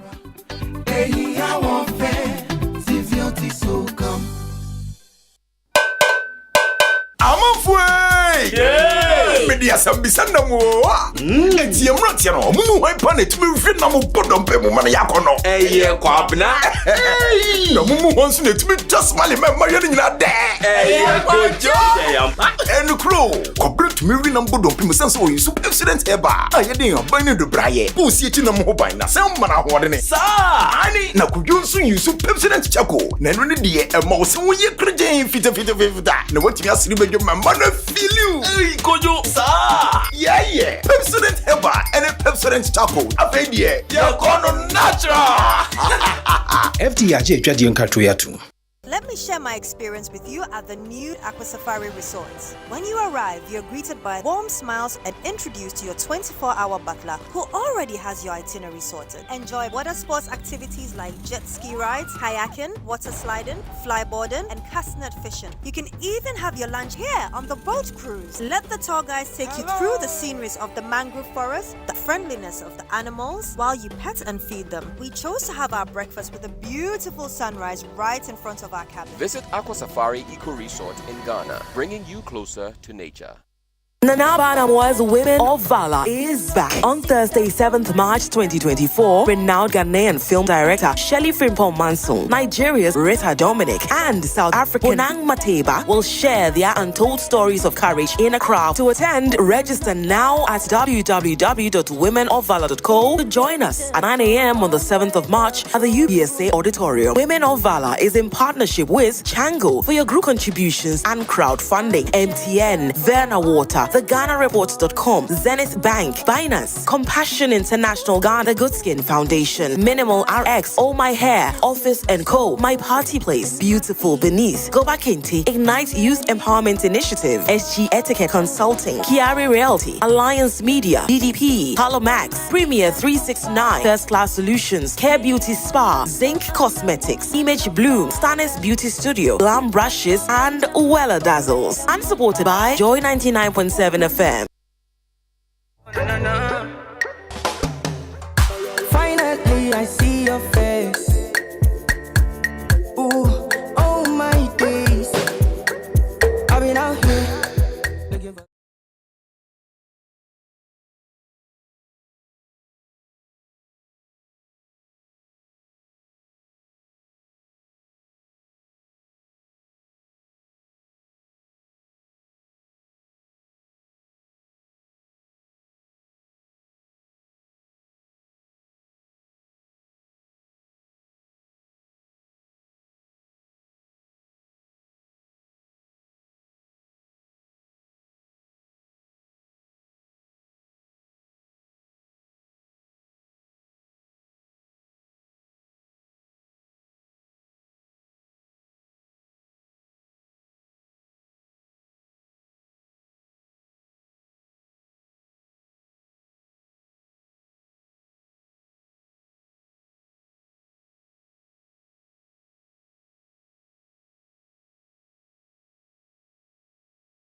Baby. Yeah, that's right. It's a Super Morning Show on Joy. And if you just joined us, hey, you've missed. We've had a riveting conversation with Professor Bafo Agyemang-Duah, Professor Lord Mensah, and of course Mr. Charles Chega, who used to run the Ghana Education Service. Lots and lots of things to learn about the state of the nation under President Akufo-Addo since 2017. We'll give a bit of analysis in a moment, but first let me remind you to go to kingdomstoreonline.com. That's where you can buy everything you want from Kingdom Books and Stationery, pay by Momo across all networks, and get free delivery if you're in Accra or Tema. Terms and conditions do apply. At Kingdom, quality and affordability are their hallmarks. So imagine doing the same things that you've always been doing and yet getting rewarded. Kojo and Raymond. Just think about that for a minute. I mean, the fact that you're doing the same thing that you've always been doing, and then you get rewarded with a 2-night stay at a luxurious 4-star hotel or resort with your partner. Well, that's what you get when you continue making payments and Momo Pay transactions with your Momo app or Momo USSD code *170#. That's all you have to do. So we know that love is complicated, but this promo makes it very simple. For Momo Tia de Kakra, Di Odo Kakra in the Momo Valentine's promo. And the more you pay with Momo, the higher your chances. This promotion is regulated by the National Lottery Authority on the Caritas Lottery platform. So hurry now, love is waiting. Terms and conditions apply. Now, Safari Valley, the Eco Park, is introducing the Safari Wildlife Experience by creating an environment that fosters the harmonious cohabitation of forest, water, humans, and wildlife, such as zebras, sable antelope, and also llama, wallaby, fallow deer, Patagonian mara, and many others, where everyone can come except Kojiansin and experience these majestic creatures at a starting price of 250 Ghana cedis. And free for children up to 6 years.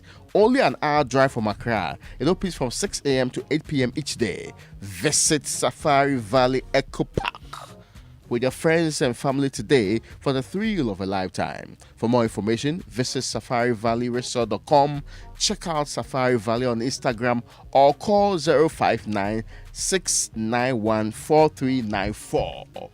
This is Safari Valley. Shout outs to Bote Ernesto. Yeah, very, very important. Please note that we are banned Kojo permanently from the place. Yes, 1 year is not. If you would do, I'll go and get permanent chalet there. Okay.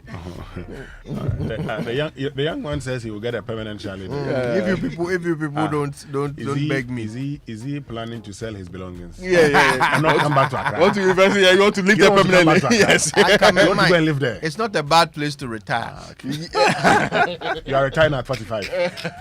44, please. 45. Please. There's only one ancestor here. Even if you do low and high estimation, still there's 45. That will be in June. Relax. Raymond, teach him some. I already entered the year, so what is low this? And high estimation. Low and high estimation. Jai, 45. I'm still in my 44th year. Both low and high estimation. 45. You keep it. 45-year-old man. Thank you. Whatever you say. All right, listen, get ready to spice up your TV viewing experience with Joy Prime. So much going on there, okay? The young kitchen talents turning up the heat on Big Chef Junior, showcasing cooking prowess that'll leave you craving more. And then there's a new kiddie wonderland in town. It's called For Kids Paradise, where fun knows no bounds. It's all about fun and laughter. And then on the more serious note, you need to watch this show because, in fact, why be serious when you can be seriously entertained? And for sports lovers, brace yourselves for exciting Sports Zone analysis that will keep you on the edge of your seat. For the fashion-forward dreamers, dive into the world of Africa's Model Scout. It's a reality show like no other, and all of this is part of your ultimate TV experience. Just a tune-in away on Joy Prime. And Anaba Namwa's Women of Valor is back on Thursday, 7th March 2024. Renowned Ghanaian film director Shirley Frimpong Manso, Nigeria's Rita Dominic, and South Africa's Bonang Mateba will share their untold stories of coverage in Accra. To attend, register now at womenofvalor.com to join at 9 a.m. at the UPSA auditorium. Now, Joy News in collaboration with an amalgam of professional bodies organizing a public lecture on the topic has the Fourth Republic delivered faith leaders and good governance. And our speakers include Abeku Sego, Susan Eduamankwa. The main speaker is Theodore Albright. The moderator for this event is Philip Osebonsu, aka OB, of Asempa FM of Ekusisen. Date, the 5th of March 2024. The time is 6:30 p.m. And also the venue is the British Council. Admission is free. Just call this number for more information. 0244-220-427. This event is powered by Joy News. Joy News, independent, fearless, and credible journalism. So, guys. Yes, go ahead. State of the Nation, Akufo-Addo, since 2017. Well, let me share with you what people have been saying on X. A lot of them. Acteria_Kojo says in Ghana, inflation increased from 12.9 in December 2021 to 54% by December 2022, with the depreciation of the Ghana cedi at 30% in 2022. Why did our inflation skyrocket at such a rate? Where and are the causes? Okay. Very important question. Keep listening and we'll find answers to that, because right after this, Raymond and I will be crossing to Joy News and we'll be live on Joy FM. Joe Juni says, a critical look at the government's own failing and struggling policy says it all. Free SHS needs a review. Healthcare is worse. Corruption is silently condoned. NAPCO trainees unpaid. This is not what we were promised. And at Prince Edu Jemfi says, you've performed badly for 5 years now. No textbooks for basic schools. Why are you doing this to us? Ghanaians deserve better. And at Parkway C says, those who do all they can to not make him totally aware of the extent of damage his government has done have put together something to make him feel good about himself. All right. Well, listen, tomorrow we'll give you the opportunity to have your say on the State of the Nation. By then, of course, we'll have the benefit of what the President is going to share today. Listen, stay tuned to Joy, because there will be a simulcast, I believe, of Joy, Joy News and Joy FM as we work ourselves up to the State of the Nation address by President Akufo-Addo. And, of course, you don't want to miss it. Stay with us for that and more. Well, until tomorrow, I guess it's time for us to say goodbye. Thank you very much for staying with us. It's always a pleasure. My name is Kojo Youngson. I'm the morning man. My name is Winston Amor. Raymond Akwa. Have a good one.